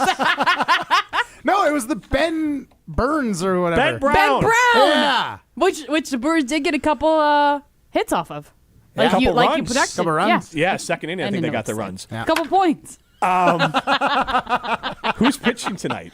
Real quick before we go to break. That's what I want to know. Miz. Patrick. Patrick pitched yesterday. What is the Miz's full name? Jacob Mizrowski. There you go. And we talked about who is pitching for the Cubs. We literally talked about him I listened to the segment yesterday for a good 2 minutes. No, you're totally right, but I had chalked up a loss for that guy already. His first name is a liquor brand. Brandy. Jameson. Brandy, you're a fine pitcher. What a good striker. Strike thrower you are. All right. Jameson? Yeah. That's his name? Just throwing it out there. Jameson Talon. Yeah, that's right. But I Oh, couldn't. nailed it. All right. Packers selling the team. Jim, Matt, Molly. Presented by Coors Light. When you're in the right place at the right time, things get done. The important things, like knowing what you need and how it all works. Talking truck. Fixing it right the first time. At Zimbrick Chevrolet, our people get it done right and now. That's how you know you're in the right place at the right time. And you'll never overpay at Zimbrick Chevrolet. This is Monte Ball. Monte steps to the right, dashes, reaches, touchdown. You listen to 100.5 ESPN WTLX Monona, Madison. Broadcasting live from the Everlight Solar Studio, this is your Metro Kia of Madison Sports Center. Good afternoon, Madison. I'm Ryan Wollersheim, and this is your Sports and Update brought to you by Ridgetop Exteriors, Wisconsin's premier roofing, siding, and window contractor since 2002. Visit them at ridgetopexteriors.com.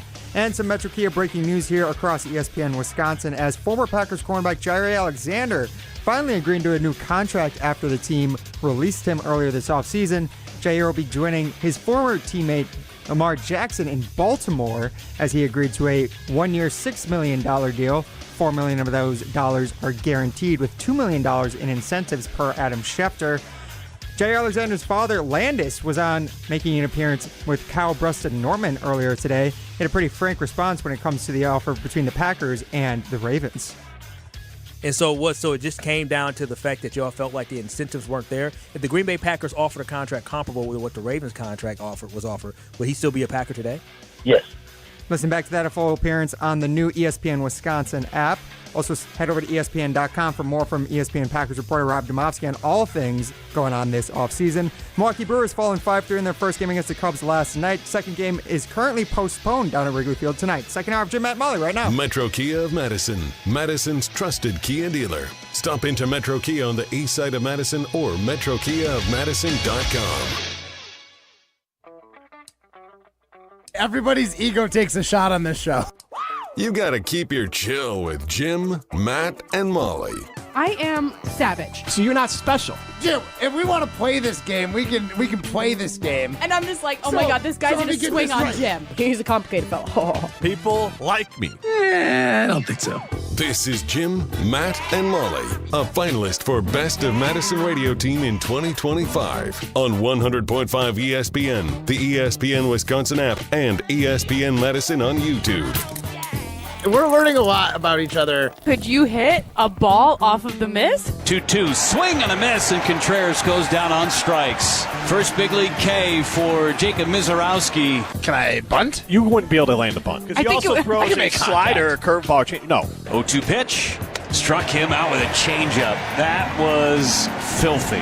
You don't even have strong enough wrists, I don't think, for it. You're limp-wristed. Wow. Broadcasting live from the Everlight Solar Studio in downtown Madison, alongside Matt Hamilton and Molly Brown, here's Jim Rutledge.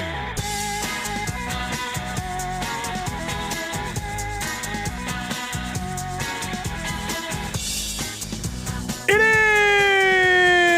is hour number 2. Just gets longer.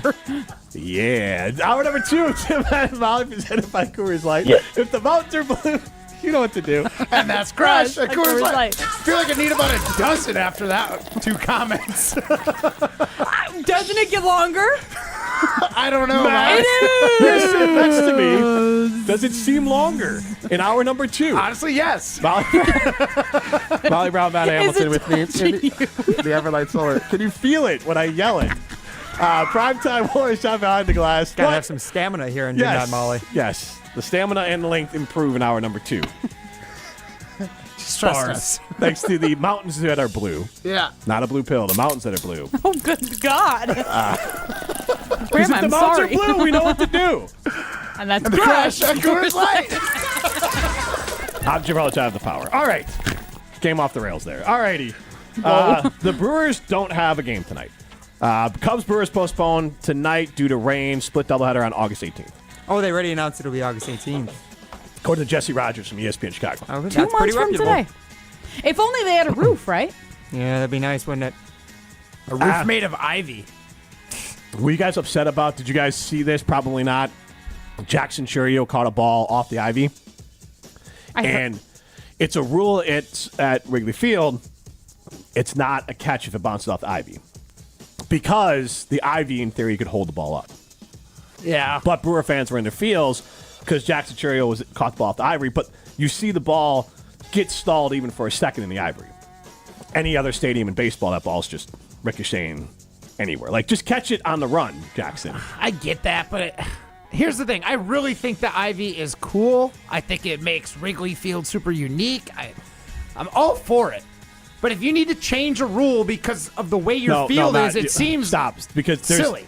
The ground rule double exists because different stadiums have different ground rules. Every stadium in baseball has different ground rules. No stadium in baseball even has the same, like the short porch in Boston, like the green. You got the Green Monster. You got short porch in New York. Like no stadium has set dimensions in baseball. I know, but every other stadium but them, if you hit the wall and it bounces off and you catch it before it touches the ground, it's a catch, right? But you're very aware of the rules. Like it's not like Jackson Churio knew. He played it off the wall. Oh yeah, I know it's fine. But that's baseball. Like that's baseball. Across, like every stadium has their own little thing. Well, I know, but it doesn't. You just change don't like their the game thing. fundamentally. It does. If one stadium has a shorter porch, it changes the game fundamentally.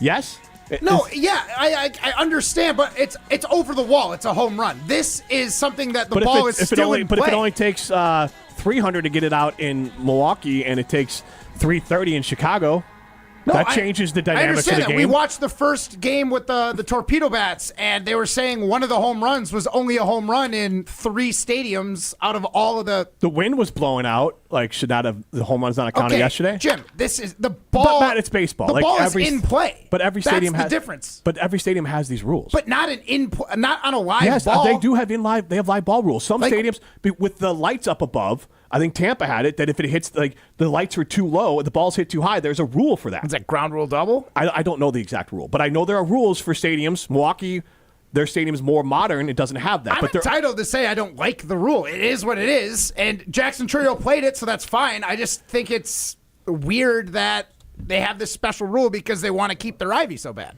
Is baseball the only sport that has these kind of discrepancies? Well, didn't what was it? AT&T. That's the one in Dallas, right? Yep. Punters were hitting the jumbotron. I don't know what happens with that. I don't know what happens with that either, but they can make a rule for it. I believe in the NFL, when that happens, they repunt. Now. They repunt. At the time, I think it was actually just where the ball, where it lied, they played it off there. That's where the punt went to. And that's the way it should be at Wrigley, and that's the way it should be at AT&T. Like play it as it comes off the wall or the ivy or the jumbotron. So Matt just likes golf rules. Because we all know golf, obviously, the environment play where it's laid. Pretty big factor. Yeah, I'm going to be honest. Golf rules are pretty whack, too. Say play where it's laid? It's not. Play it as it lies, but close enough. It rhymes, though, if you say play it where it laid. Play it where it laid. I don't know. Played where it laid? Yeah. It It'd rhymes. be past tense. It's play it as it lies. Okay, sure. Is the phrase. Sure. But All right, golf rules are all dumb, too. just for an example. Yes. Tropicana Field has a specific rule. Now, Tropicana doesn't exist anymore because it was wiped out in a hurricane. If the ball hits the catwalk, then if it's a lower catwalk, it's a home run. Because if the catwalk across the stadium at the Green Monster, if the ball hits the ladder, it's a 2-base hit. So if you hit, I get it, but every stadium has it. It's part of baseball. So. Yeah, I get that, but all the ones that you're explaining, the ball there's no play to be made after it happens. No, if the ball hits the Green Monster ladder, it could bounce back into play, but it's automatically double. Yeah, it's automatically double. This one, you have to wait for it to come out. There's been instances where the Ivy actually holds the ball and the guys can't find it. No, then you get a ground rule double. You don't get to run around the bases, so the guy looks for it. You only get a double out of it. Okay. So it's just fair. No, I'm saying it's a rule that you got to know before you go play there. And it's that one has more meaning to it behind. It's you hit the catwalk, that ball's in play, hit the catwalk, it could bounce down and you could catch it. But in Tropicana Field, it's a home run. There we go. It was going out. Right. So the play's dead. No, because the ball could be high. It doesn't mean it's going to be a home run. It could just be a high ball that could have been caught. But the play is done when it hits the thing. Same with the ladder. Same with the catwalk. The only difference is in Chicago, the play continues. If it hits the ivy and bounces down, you're still going. Oh, but if it gets stuck in the ivy, it works in the favor of the defender. In that situation, if it gets stuck so it's completely. Fair. So it's fair because it works in the defender's case. Because defenders have done this. Smart baseball players just throw their arms up, and they go, I can't find it. And if you do that, it's automatically double. Players have done that before. I guess. I just think it's going to bounce off more. It's going to get stuck. It gets stuck plenty of times. Yeah. You're just talking about something you don't know because you're mad that it screwed the Brewers. Say that. It didn't. He played it, and it was fine. But it could have been an out. But also, Jackson Churio could have just caught it. Sure. Yeah, that's what I'm saying. I'm saying it's a rule that, I don't necessarily love, but everybody knows it, and it's part of the history. I was just saying that, game. Brewer fans not cover themselves in glory whining about it. I'm not. I didn't say you. I said Brewer fans. On social media, that's how I found out about it. Oh, really? Yeah, it was one of our teammates, Vince Vetrano for WTMJ, and he got buried pretty heavily on it by most baseball fans because they're like, hey, you know the rules. Yeah. Yeah. Even the broadcaster for the Brewers said, immediately, that's the rules. Everyone knows it. Yeah. So, again, it's no unfair advantage. Again, I'm not really saying it's But then unfair why- advantage. I'm I'm just just saying curious- it's a dumb rule. But if the Brewers I just think it's specific because the Cubs have it. If the Brewers had their own little thing, you'd be never in said I didn't like the ivy.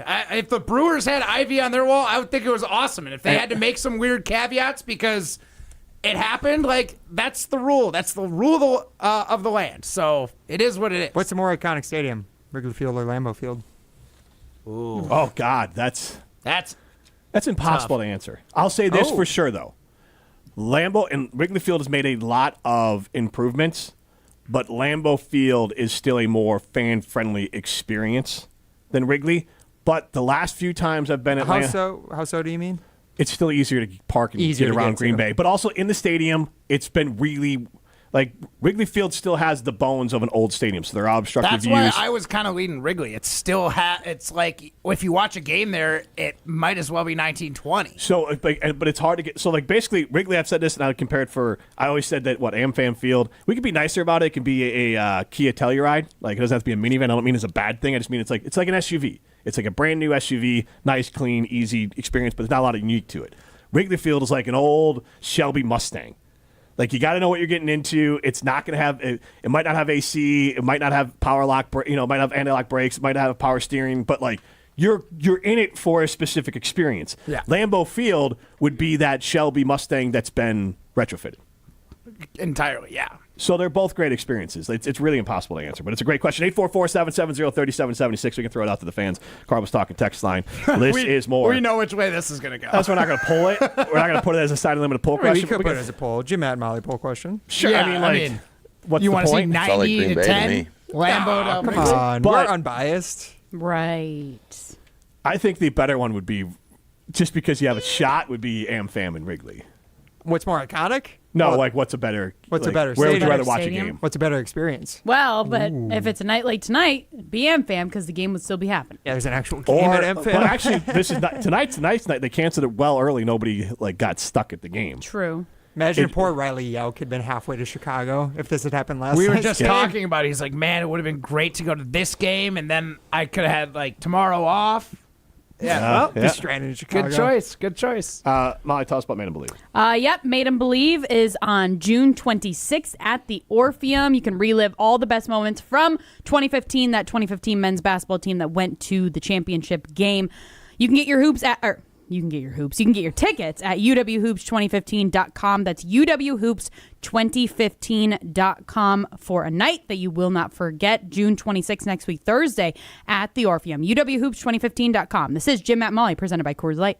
You're listening to Jim, Matt, and Molly, presented by Coors Light, a finalist for Best of Madison Radio Team for the third year in a row. Vote every day this month at madisonmagazine.com.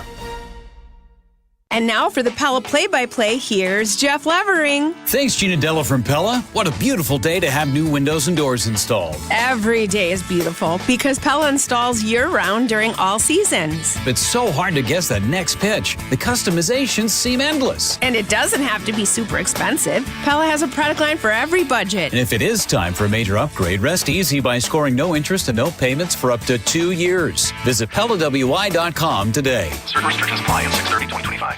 When it comes to security for your home and family, you want a winner, and we found one when we placed our trust with J&K Security Solutions. This is Greg Gard. Kim and Jeff hit the game-winning shot for us with the Control 4 home technology system. Home or away, from our smartphones, we can open the garage door, dim the lights, turn on the TV, as well as arm the security system. That's convenience as well as peace of mind. Let J&K Security Solutions do for your home or business like they've done for us. Call 255-5799 or online at jksecurity.com. Live the high life and get into the nitty-gritty, home of the award-winning Gritty Burger and Madison's official birthday place. Enjoy a full menu including sandwiches, specialty burgers, wraps, salads, and weekend brunch. With the family-friendly environment, it's a great place to watch the big game. Plus, they've got Miller High Life Power Hour specials daily. Located in downtown Madison, Middleton, and Sun Prairie. The nitty-gritty, a tradition since 1968. Also enjoy high life at Bar Coralini, Paradise Lounge, and Jordan's Big Ten Pub.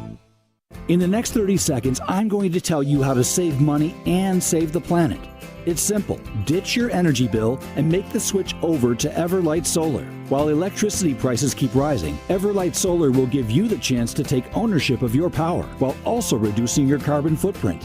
As a local company based out of Madison, they'll be there with you every step of the way as you make the switch to solar. To learn more about how you can save money and save the planet, go to everlightsolar.com.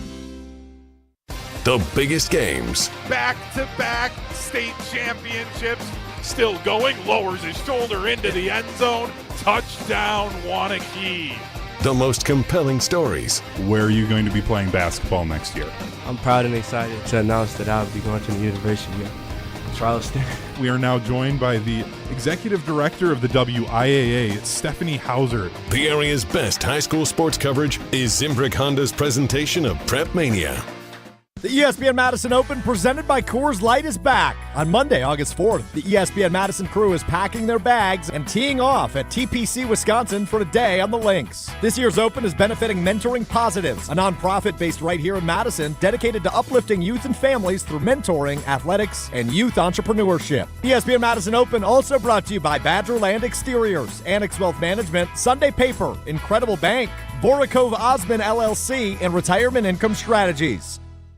You want to feel important. You want to be a part of something bigger, something that matters and can help change things. You want to feel like you belong. We know. We felt that way too. And that's why we did something about it. We aren't just Army National Guard soldiers. We are normal people just like you. And together, we can make a difference. Take on your legacy. Visit NationalGuard.com to find out more. Sponsored by the Wisconsin Army National Guard. Aired by the Wisconsin Broadcasters Association and this station. Morgan Wallen Live. I'm the Problem Tour 2025. Historic 2 consecutive shows at Camp Randall Stadium, Saturday, June 28th, and second show added June 29th with Miranda Lambert and Ella Langley. On sale now at uwbadgers.com. I'ma need some whiskey glasses. Morgan Wallen, Live 2025. Welcome back to Jim, Matt, and Molly, presented by Coors Light on 100.5 ESPN. Also brought to you by J&K Security Solutions. You know what I mean? And I do my little turn on the catwalk. Yeah, on the catwalk. On the catwalk. Yeah, I do my little turn on the catwalk. Look at Matt with the catwalk reference in honor of the now destroyed Tropicana Field. Where is Tampa playing right now? So the catwalk, we referenced it last. The ground rule at Tropicana was that if the ball hit the catwalk, it was considered a home run. Oh my God! This is where the Rays used to play? Yes, but they were wiped out in a hurricane. Hurricane this last season. The Rays are currently playing at George M. Steinbrenner Field, which is one of the Yankees' minor league ballparks down in Tampa. There you go. What are you talking about? I see Charlotte Sports Park. Charlotte Sports Park. I don't know. I just Googled the Tampa Bay Rays. You're probably right. But the AI stuff is a hit or miss. Like, you got to be a little careful on that. Like, wait, so it got. This was on like the side part. Wait, so it got hit in like the most recent hurricane? I believe so. I believe it was before the season started. Yeah, right before, which is why they didn't have any time to repair anything. Oh, I think it was I was just looking at photos, and I assumed that this place got hit by a hurricane like 20 years ago. No, it's an old-ass stadium. Yeah, it's not. Molly Brown, Jim Rutledge, Matt Hamilton with you in the Everlight Solar Studio. Was Tropicana the one with the hill in the back? Or is that No, Houston? Minute Maid. What? You got your juices mixed up, Minute Maid. Yeah, the other OJ. I do remember, like, a long time ago, I think it was still, like, Mark McGuire and stuff was on the video game. I remember I would pick the game, and I'd always do, like, NL All-Stars versus AL All-Stars. Yeah. And I'd always pick that field to, like, play at. There was, like, a flagpole in the middle of that hill, too. It was wild.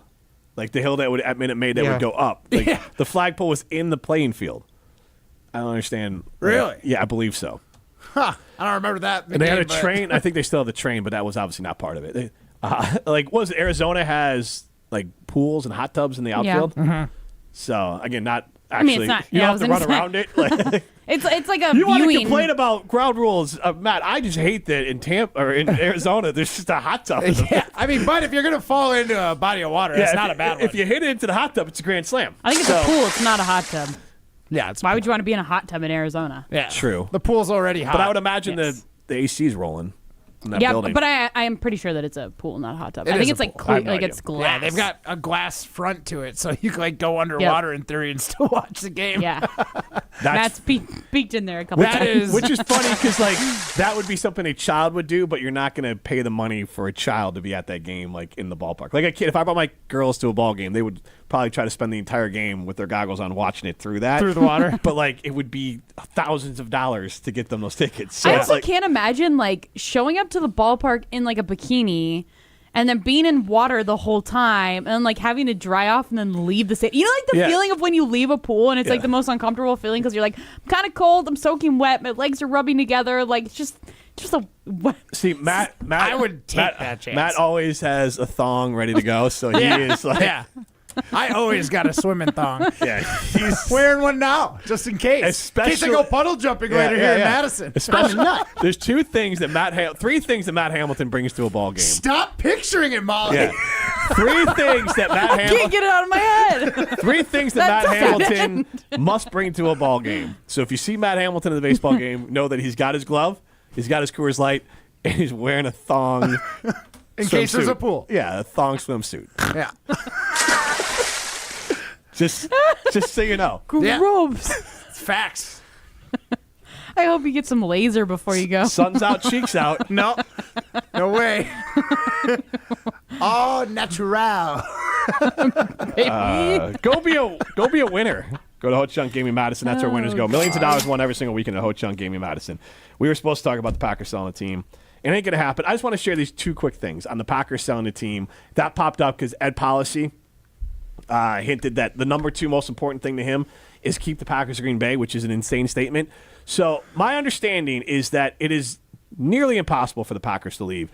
But I believe if the board voted to sell the team, then that would be the... How many people are on the board? It ain't going to happen. I don't know how many people are on the board. Curious. But like, I have no idea. But like... Is it majority rule or does it have to be unanimous? It's really hard to figure it out because this one it says shareholders. The shareholders are not voting. Like that's not correct. Like that this is Google AI. Shareholders would not have a vote. Like it would be the Me and Matt. Yeah, let's go, Molly. It would be the board members. That I have see a the vote. board of directors consists of 43 members. So nice. and that'll probably a majority rule on that. Molly, So- would you want to form an alliance? Vote in the same way? Keep the Packers, But right? can I point out one? Trying to buy my vote? In honor We should of form an you alliance. can see us on the ESPN Madison YouTube stream. You can stream us on the ESPN Wisconsin app. Molly Brown, Matt Hamilton, Jim Rutledge with you. We are talking about Ed Policy's possible policy of threatening the Packers a move. Now, they are, I believe, contractually obligated to be in Green Bay into the 2030s. Plus, they have 5 2-year extension options. So, but Adam Schefter, and we'll get to the audio maybe with Mark Tauscher, hinted that this is probably a ploy to get more money out of Green Bay, or there's a tax discussion in Green Bay between the Packers, and so Ed Policy is playing a little hardball on it. But it does seem basically impossible for the Packers to sell. Now, the interesting part for me was the Lakers just sold for $10 billion. Yeah. And there was reports out of Chicago that Chicago is looking to sell about 1% of their team. The Lakers and the Bears a couple years ago were basically valuated at the same. So if we assume the Bears are worth $10 billion, if they sold 1%, which is basically a non-consequential amount to sell, they would net themselves $1 billion. So one of the advantages of being owned would be you could do that because the Packers, they raise funds. They raised a neat $65.8 million from their fans when they sold stock. That's how the Packers raise money. Yeah. A team like Chicago that has a owner could sell 1% of the team for $1 billion to influx cash into building a new stadium or other things for the team. So that'd be one advantage to having an owner. We talked to Mark Tauscher about that next. It's Jim, Matt, and Molly, presented by Coors Light. You're listening to Jim, Matt, and Molly. Come on, Matt. You're the fantasy football guy. I know, but like we're pretty far removed from fantasy last year. is. Like, And honestly, you're into tight ends. Like, Oh. I knew how that was going to sound before I said it, but I didn't mean it like. okay. Presented by Coors Light on 100.5 ESPN, the ESPN Wisconsin app, and ESPN Madison on YouTube. Cheesy Bites Pizza is back at Pizza Hut. For only $13.99, you get a large pizza with 28 pullable, poppable, cheese-filled bites. Plus, it comes with Pizza Hut's very own Ranch Lovers Flight, featuring 3 bold dips: Ultimate Ranch, Chipotle Ranch, and Pepperoni Ranch. 1 large pizza, 3 dips, endless flavor. Ready to dip into deliciousness? Well, hurry. It's only available for a limited time. Head to a Pizza Hut location or order online at pizzahut.com today. Pizza Hut. No one out-pizzas the Hut. Siding Unlimited recently installed 20 brand new amazing energy efficient windows. Our Siding Unlimited crew removed the old windows, inspected the wall for wood rot, installed the new beautiful windows, and cleaned up behind ourselves. It was easy to get started. The homeowner met us at our amazing showroom on 2018 South Stoughton Road in Madison. Trust me, our showroom is a must-see. Looking for new windows, siding, roofing, and doors? Visit us at sidingunlimited.com or stop by our beautiful showroom in Madison. There's nothing like when you get that part from eBay and it just fits. Yeah, the first time. So you can do less of this and get right back to more of this. At eBay, you'll find all the parts you need, guaranteed to fit, at prices you'll love. Sounds good, doesn't it? eBay, things people love. Eligible items only. Exclusions apply. Evan Cohen here. Whether you're locking in your home run picks or riding with your favorite golfers this summer, ESPN Bet is your sportsbook for all the action. Go from checking stats on your favorite teams and players to placing bets in just a few taps. Plus, new customers can get $100 in bonus bets when you make your first $10 wager. Download the ESPN Bet app and sign up with promo code USL to get started today. Must be 21 plus. Gambling problem? Call 1-800-GAMBLER. Terms and conditions apply. See app for details. Offer not available in New York. Ben Bruss here to tell you about Zimbrick European. They're Mercedes, Audi, Porsche, and certified pre-owned. But the best part is I've been working with them since 2018, and the evolution has been a 2-door, a 4-door, and now it's time for an SUV. My life has changed, and it's changed with Zimbrick European. Being a dad has made it really important to have the comfort and the safety that the SUV will bring me. Again, Zimbrick European off the Beltline at Rimrock Road. Of course, I found the sexiest car on the lot. Check them out. Coors Light presents To Chill or Not to Chill. When your friend skips your favorite song on the playlist. End the friendship.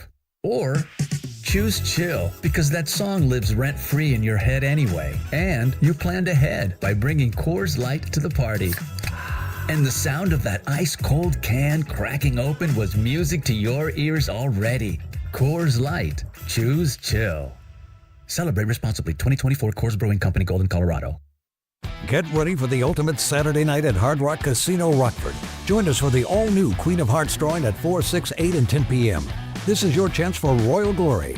When your name is drawn, choose the right card and you could win a life-changing jackpot, up to $150,000. The longer the Queen stays hidden, the bigger the jackpot grows. Let's Hard Rock with the Queen of Hearts only at Hard Rock Casino Rockford. If you or someone you know has a gambling problem, call 1-800-GAMBLER or text ILGAMB to 833-234. Green Bay Hall of Famer Mark Tauscher on Jim, Matt, and Molly is brought to you by Chalmers Jewelers. Chalmers Jewelers, with locations in Middleton and downtown Madison. I don't know if I'd agree with that, Jim Rutledge. Green Bay Packers Hall of Famer Matt Hamilton. Help me out. Who is that? Wisconsin football analyst. You know what? It feels like Molly's the only one that's being sincere about that. So, Molly, I really appreciate that. Thank you. Mark Tauscher on Jim, Matt, and Molly is brought to you by Chalmers Jewelers. Chalmers Jewelers, with locations in Middleton and downtown Madison. Got to clear something up. None of you guys corrected me. Now, my point remains the same. Chicago's looking to sell 10% of their team. And based on valuation and the Lakers selling for $10 billion, Chicago would likely be able to sell 10% of their team for $1 billion, not 1%. Neither one of you corrected me. In my head, I didn't do the math quick enough, but in the break I thought about, I was like, oh, so the Lakers are worth $10 million and the Bears are worth $100 million? Well, it doesn't count if you do it in the break and not bring it up during the show. So, I'm sorry. I actually don't know math, so you kind of did numbers, and I was like, okay. I just 10% is what they're looking to sell. So my point being, an advantage of having an owner is that you could sell 10% of your team, which is inconsequential, and then make $1 billion for cash flow for the team. Or you could sell stock for $65 million. Primetime War, Sean Behind the Glass, Molly Brown, Jim Rutledge, and Matt Hamilton with you. We are thrilled to be joined by Mark Tauscher. And, Mark, I got to just start with the question that just shocks me. Ed Policy, when he was talking about, and this is obviously in Jen Gabe and Shuey, and most of social media has reacted to, where Ed Policy said his number 2 thing is to keep the Packers in Green Bay. It's not a thing the Packers can leave Green Bay, so I don't even know how he could use it as leverage, as Adam Schefter hinted at, against the city of Green Bay, because I don't see how the Packers ever leave Green Bay just, like, technically, let alone using it as a real threat. It seems to me like a kid who's mad at their parents. It's like, I'm going to run away, like, as a 6-year-old, and you're like, fine, go. And then they're going to be like, all right, never mind, I'm staying. Like, there's no way the Packers can leave Green Bay, correct, Mark? I don't know all of the. I mean, I'd love to sit here and tell you I've broken down the contract with the lease between Lambeau and everything else. So I can tell you the lease stuff. It's basically 20, 30 something, and then you get 5 2-year extensions. And my understanding is, like, the board of directors would have to have a majority to vote to sell the team to get the team out of Green Bay. Those are the 2 parts that I guess worthwhile. So, I mean, yeah, that stuff can all be true, and I'll take your word for it. I mean, to me, it's going to be there's obviously the issue of, you just mentioned private equity, and you saw what the Lakers sold for. This is obviously a unique circumstance, and I agree. I said on our show this morning, the Packers aren't going anywhere. Things will get themselves worked out, but like anything else, you want to get things done on your terms or as close to them as you can. And I'm sure the Packers, there's been a concern because, I when I first got up there in 2000, there was a referendum that needed to pass in order to fund the new expansion of the stadium and all of those things. So there's always issues that I think and it's Ed Policy. I don't blame him one bit for bringing a little urgency to the scenario, because I think we all kind of feel the same way, and he obviously is seeing how the rest of the league is going about their business and understanding to continue to stay as competitive as we are. You're going to have to find ways to continue to generate revenue and not pay as much on tax. I'm sure there's a reason for why he is addressing it the way it is, because I think most of us, I know myself, I don't think they're going anywhere, but I like the fact that he's at least looking at the big picture, trying to understand what he can do to continue to give the Packers a competitive advantage. Tausch, I kind of feel like Ed Policy is, I don't know how to say this other than this way, but like talking a big game right now. Do you think that things are actually going to be different underneath him versus Mark Murphy? Sure. I mean, to what degree, I don't know, but I think anytime someone kind of bides their time and puts in the years that you have, and when you get to sit in the big chair and have the big decisions to be made, you want to kind of have your own stamp on how you do it. Mark Murphy, when he took over, I think all of us kind of thought, well, he'll just continue to do what Bob Harlan did. And he, I think, took a much more corporate approach to running the Green Bay Packers, and then he obviously changed the structure of how the football operations went. And to Mark's credit, I mean, I think he's done a really good job with his hiring of a coach and a general manager. So what that's going to look like for Ed Policy, I don't know, but I would feel fairly confident that the stuff that is working and that he feels is structured the way he wants will continue, but he'll find ways to put his own signature on his leadership as the president of the Green Bay Packers. Mark, we've been asking our fans, because of this Jaire thing that went down today, and then you look back, there's Aaron Jones, Devontae. The Packers haven't always been super rushed to deal with player contracts, to put it nicely. Our poll question is, will the Packers have a better player relations under incoming president Ed Policy? I don't think it'll be any different as long as it's Russ Ball, Brian Gutekunst, and Matt LaFleur. So you think they just let him cook and he doesn't get his fingers involved? I don't think that Mark Murphy was sitting down there. Now, do I think when they're signing Jordan Love and any of the big boy contracts that they're running it by the president? I'm sure that they're being informed on it, but if Mark Murphy and or Ed Policy are going to keep getting involved intimately in what the contract negotiations are, what is Russ Ball doing and what is Brian Gutekunst doing? So, no, I think as long as your leadership is the same, and I think most of us look at Russ Ball and how he's handled the cap, we feel like he's done a pretty good job. I don't think any of the contract stuff is going to change big time under Ed Policy. So, and I agree with you on that, but my question was more of, and I don't know if Mark Murphy did this, but let's say Ed Policy is, like, Goody, I would imagine, reports somewhat to Ed Policy. So it wouldn't even be Ed Policy in the room in these situations or with Russ Ball, but, like, Ed Policy going to Goody, like, hey, like, you're not going to just, like, put a crazy lowball offer out there that's going to insult the hell out of the player, right? Like, you do recognize this as a person. So, like, even if it's more of like a, hey, make sure you soften the blow on this so we don't have bad relations on the way out the door, even if that conversation is just between Goody and Policy, that's the only way I could see Ed Policy getting involved more, would be behind the scenes just with Goody being like, hey, have a softer touch so we stop showing up in the news with players being upset on the way out the door. I think this is just the inevitability of guys that are injured, and you can say let's treat the players well, and there's surveys that come out with all 32 teams on how the players are treated, and I have not yet to meet a veteran player that is released or cut or asked to take a pay cut that feels like they were soft enough. Oh, well, it doesn't exist. Business is hard. Professional football is brutal. We all understand that, and I think there's ways of handling it, and the Packers, I think, try to do the best they can. But you can't really, what is it? You put lipstick on a pig. You can only do so much. Eventually, you're going to come back to the point, in Jaire's case, we're not giving you $60 million. We're not going to be close to it. And if you're insulted by it, so be it. Go find a different team. And that is exactly what happened. And I would venture to say that Green Bay's offer, and I know his dad was on with KBN. I have not heard, or I just saw that he jumped on there. I'm sure that whatever the Green Bay Packers offered probably stung, and he didn't like it. And this is how you handle business in the NFL. It's not for everybody. It is harsh, but this is the reality of the business that we signed up for. So, Tausch, Rodgers had mentioned a lot of players that he felt like essentially the Packers did dirty on their way out the door, and you were mentioned. Do you feel that way? Did Rodgers speak for you without consent? Like, break that down a little bit.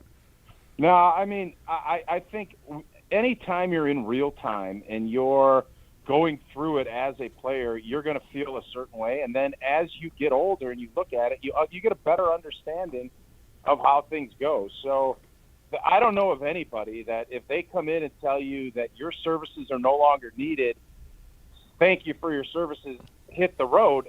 Is anyone ever going to be really happy about that? I don't think. No. Maybe there is somebody. I have not yet to meet them. So if you guys know of anybody that is happy when they are relieved of their duties without really wanting to be relieved of their duties, it would be the first person that I know of that's been the case. Now, with that said, I will say, when you start looking at certain guys, and Jordy Nelson is the one that jumps out to me, when you've done a lot and you think you can still really, be a player, it gets tough when you evaluate as, Goody or whoever was doing the evaluation doesn't see it the same way. That's where things can get a little contentious, and that's just how it is. And if I'm not mistaken, Jordy still coming back to Green Bay, retired as a Green Bay Packer, and I would say that may have been one of the more contentious ones that I've seen in the last at least 5 or 10 years.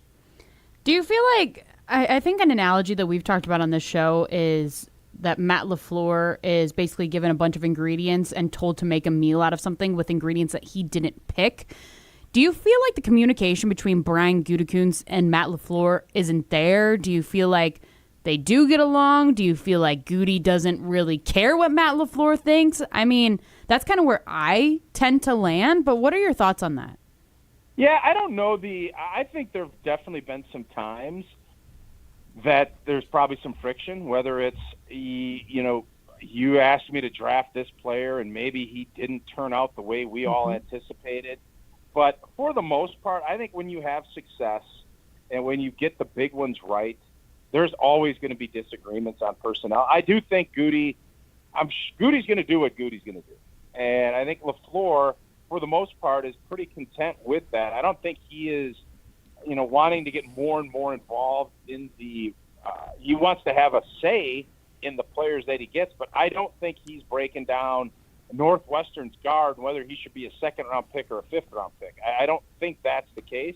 And I think like any decision makers, there's going to be some that you agree on, some that you don't, but the structure is that Brian Gutekunst picks the roster, and if they don't figure it out, they're all going to be in trouble. So you best have at least a good relationship, and I think for the most part, while I'm sure there have been some times that maybe it's been a little contentious, I think that they get along and have done a pretty good job doing it. Mark, last one I have for you here is that, and I'm not saying the Packers are going to regret letting Jaire go to the Ravens, but when I saw that he went to the Ravens, the Ravens are one of those teams as a football fan where you're like, oh, maybe we messed up. Like if the Ravens take your guy, you're like, oh, wait, maybe this guy's going to pop off there because they just have a good reputation of getting the most out of players. The Patriots used to be that team. Also, like, I never want to trade with the Steelers because if the Steelers are letting someone go, there's probably a reason. Are there some teams around the league where you're like, oh, this team just always gets it right? This player might only succeed with a team like, for example, the Patriots when they got Randy Moss or Corey Dillon or other players who were kind of thought as malcontents or throwaways, and then they pop off, and it could just be one of those teams. It's amazing that, there are some organizations, and I agree, Baltimore, I think, they had Ozzie Newsome, and I forget, Eric DaCosta, I think is the GM now, that just get it right. And if you look, Goody brought in Milt Hendrickson from the Ravens. A lot of teams have similar philosophies, and I think they understand that. So they're looking for the same kind of player.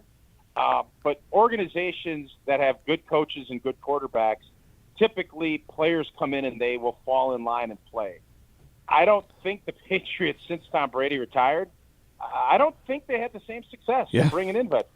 It's funny how that all works itself out, that people that look like geniuses end up not being as geniusy when they don't have great talent. And that's, I think, as important. Having Lamar Jackson and Harbaugh up there, I think helps the case with all of these other teams. But I would agree that certain organizations, I think, evaluate talent a lot better, and I would put Baltimore in that category. Mark, great stuff. We appreciate the time. All right, thanks, guys. That's Mark Tauscher, brought to you by Chalmers Jewelers in Middleton and in Madison. Madison's family-owned and Madison's custom jeweler. Chalmers Jewelers in Madison or Middleton and Madison. This is Jim Matt and Molly, presented by Coors Light. And Molly. It was the nastiest looking hot dog I think I've ever seen in my life. It was like beige with like mustard squirted like in random spots. It is like a Jackson Pollock painting with the mustard just all over the place. Matt claims to be an Olympic athlete and he can't properly squeeze out mustard in a straight line. Yeah, no, not great. Presented by Coors Light on 100.5 ESPN, ESPN Madison on YouTube, and Wisconsin On Demand. Home practice is about to begin. Your daughter's new tap shoes? Loud. Your son's new tuba? Louder. But you got this. Just like Associated Bank's got you with $50 overdraft Greystone. So if you lose track of expenses buying some noise-canceling and sanity-saving headphones, we've got your back. You got this with $50 overdraft Greystone from Associated Bank. See AssociatedBank.com/checking or ask a banker for details. Member FDIC. Since J&K Security Solutions opened in 1987, our attention to detail and customer service have been our strongest assets. I'm President Jeffrey Beckman.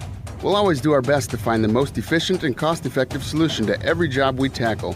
Whether it's security for your home or business, installing video surveillance, or being able to control your garage doors from your phone, we can help you feel empowered with simple and user-friendly technology. Let's work together to secure your home or business. jksecurity.com. It's here. The You Pay When Employees Pay event at Metro Ford of Madison is on. For a limited time, enjoy employee pricing for all in-stock new Ford vehicles. Get behind the wheel of a 2024 Ford F-150 with 2.9% APR for 60 months, $17.92 cost per thousand financed. Plus, enjoy up to $2,000 of bonus cash. And yes, you can defer payments for 90 days with approved credit. Offer ends June 30th. Hurry to Metro Ford of Madison today and browse their inventory at metrofordofmadison.com. All day, every day, the Carbless Talk and Text line is open for you. 844-770-3776. The Carbless Talk and Text line. This is more. Every kid deserves a strong start, and that's the belief driving the Ingold Family Foundation. Founded by NFL fullback and Wisconsin native Alec Ingold, the foundation seeks to bring attention and financial support to the children within our nation's child welfare system. Inspired by the lessons learned in sports, their mission is to empower underserved youth through accessible and impactful learning experiences. They focus on financial, mental, and physical health to provide education, inspiration, and access to opportunity, helping young people achieve their dreams. Learn more and donate today at alecingold.com. Have you been waiting to buy your next home? Stop. Now is the time to get housed. What's up, Madison? It's Stacy from Bruner Realty. Nobody has a crystal ball to know what the future holds. The longer you wait to find your next home, the better the chance you'll be paying more for it than you would be today. Don't miss out on what could be the best opportunity to find your dream home. Contact our team at BrunerRealtyInc.com to help start your search. That's BrunerRealtyInc.com. Let's get housed. To those who've ever dreamt of their perfect event, those dreams are worthy and they are possible. Hi, it's Jeffrey from Celebrations Entertainment. With hard work, passion, and great music, we will make your event dreams a reality. Every event is a labor of love, with one-on-one planning, customization, and flawless execution. Bringing your event to life is what we do. For a fun, memorable event, visit celebrationsentertainment.com. That's celebrationsentertainment.com. Why is life better with American Family Insurance? Because every policy comes with something very special. A trusted agent who's there to help protect your dreams by finding the right coverage at the right price. Save up to 23% when you bundle home and auto. American Family Insurance. Get a quote and find an agent at amfam.com. Products not available in every state. Visit amfam.com to learn how discounts may apply to you. American Family Mutual Insurance Company, SI, and its operating company, 6000 American Parkway, Madison, Wisconsin. After a storm, even seemingly small damage can lead to major problems. If your roof or siding took a hit with this recent storm, your insurance may cover the damage, but the process is still a nightmare. Badgerland Exteriors makes it seamless. They'll guide you through every step and get your family's home back in tip-top shape just as fast as that storm ripped through. Contracting made easy is more than a tagline. It's how we run our family business. Visit BadgerlandExteriors.com to get started on your next project. That's BadgerlandExteriors.com. Welcome back to Jim, Matt, and Molly, presented by Coors Light, a finalist for Best of Madison Radio Team in 2025. Vote for us every day this month at MadisonMagazine.com.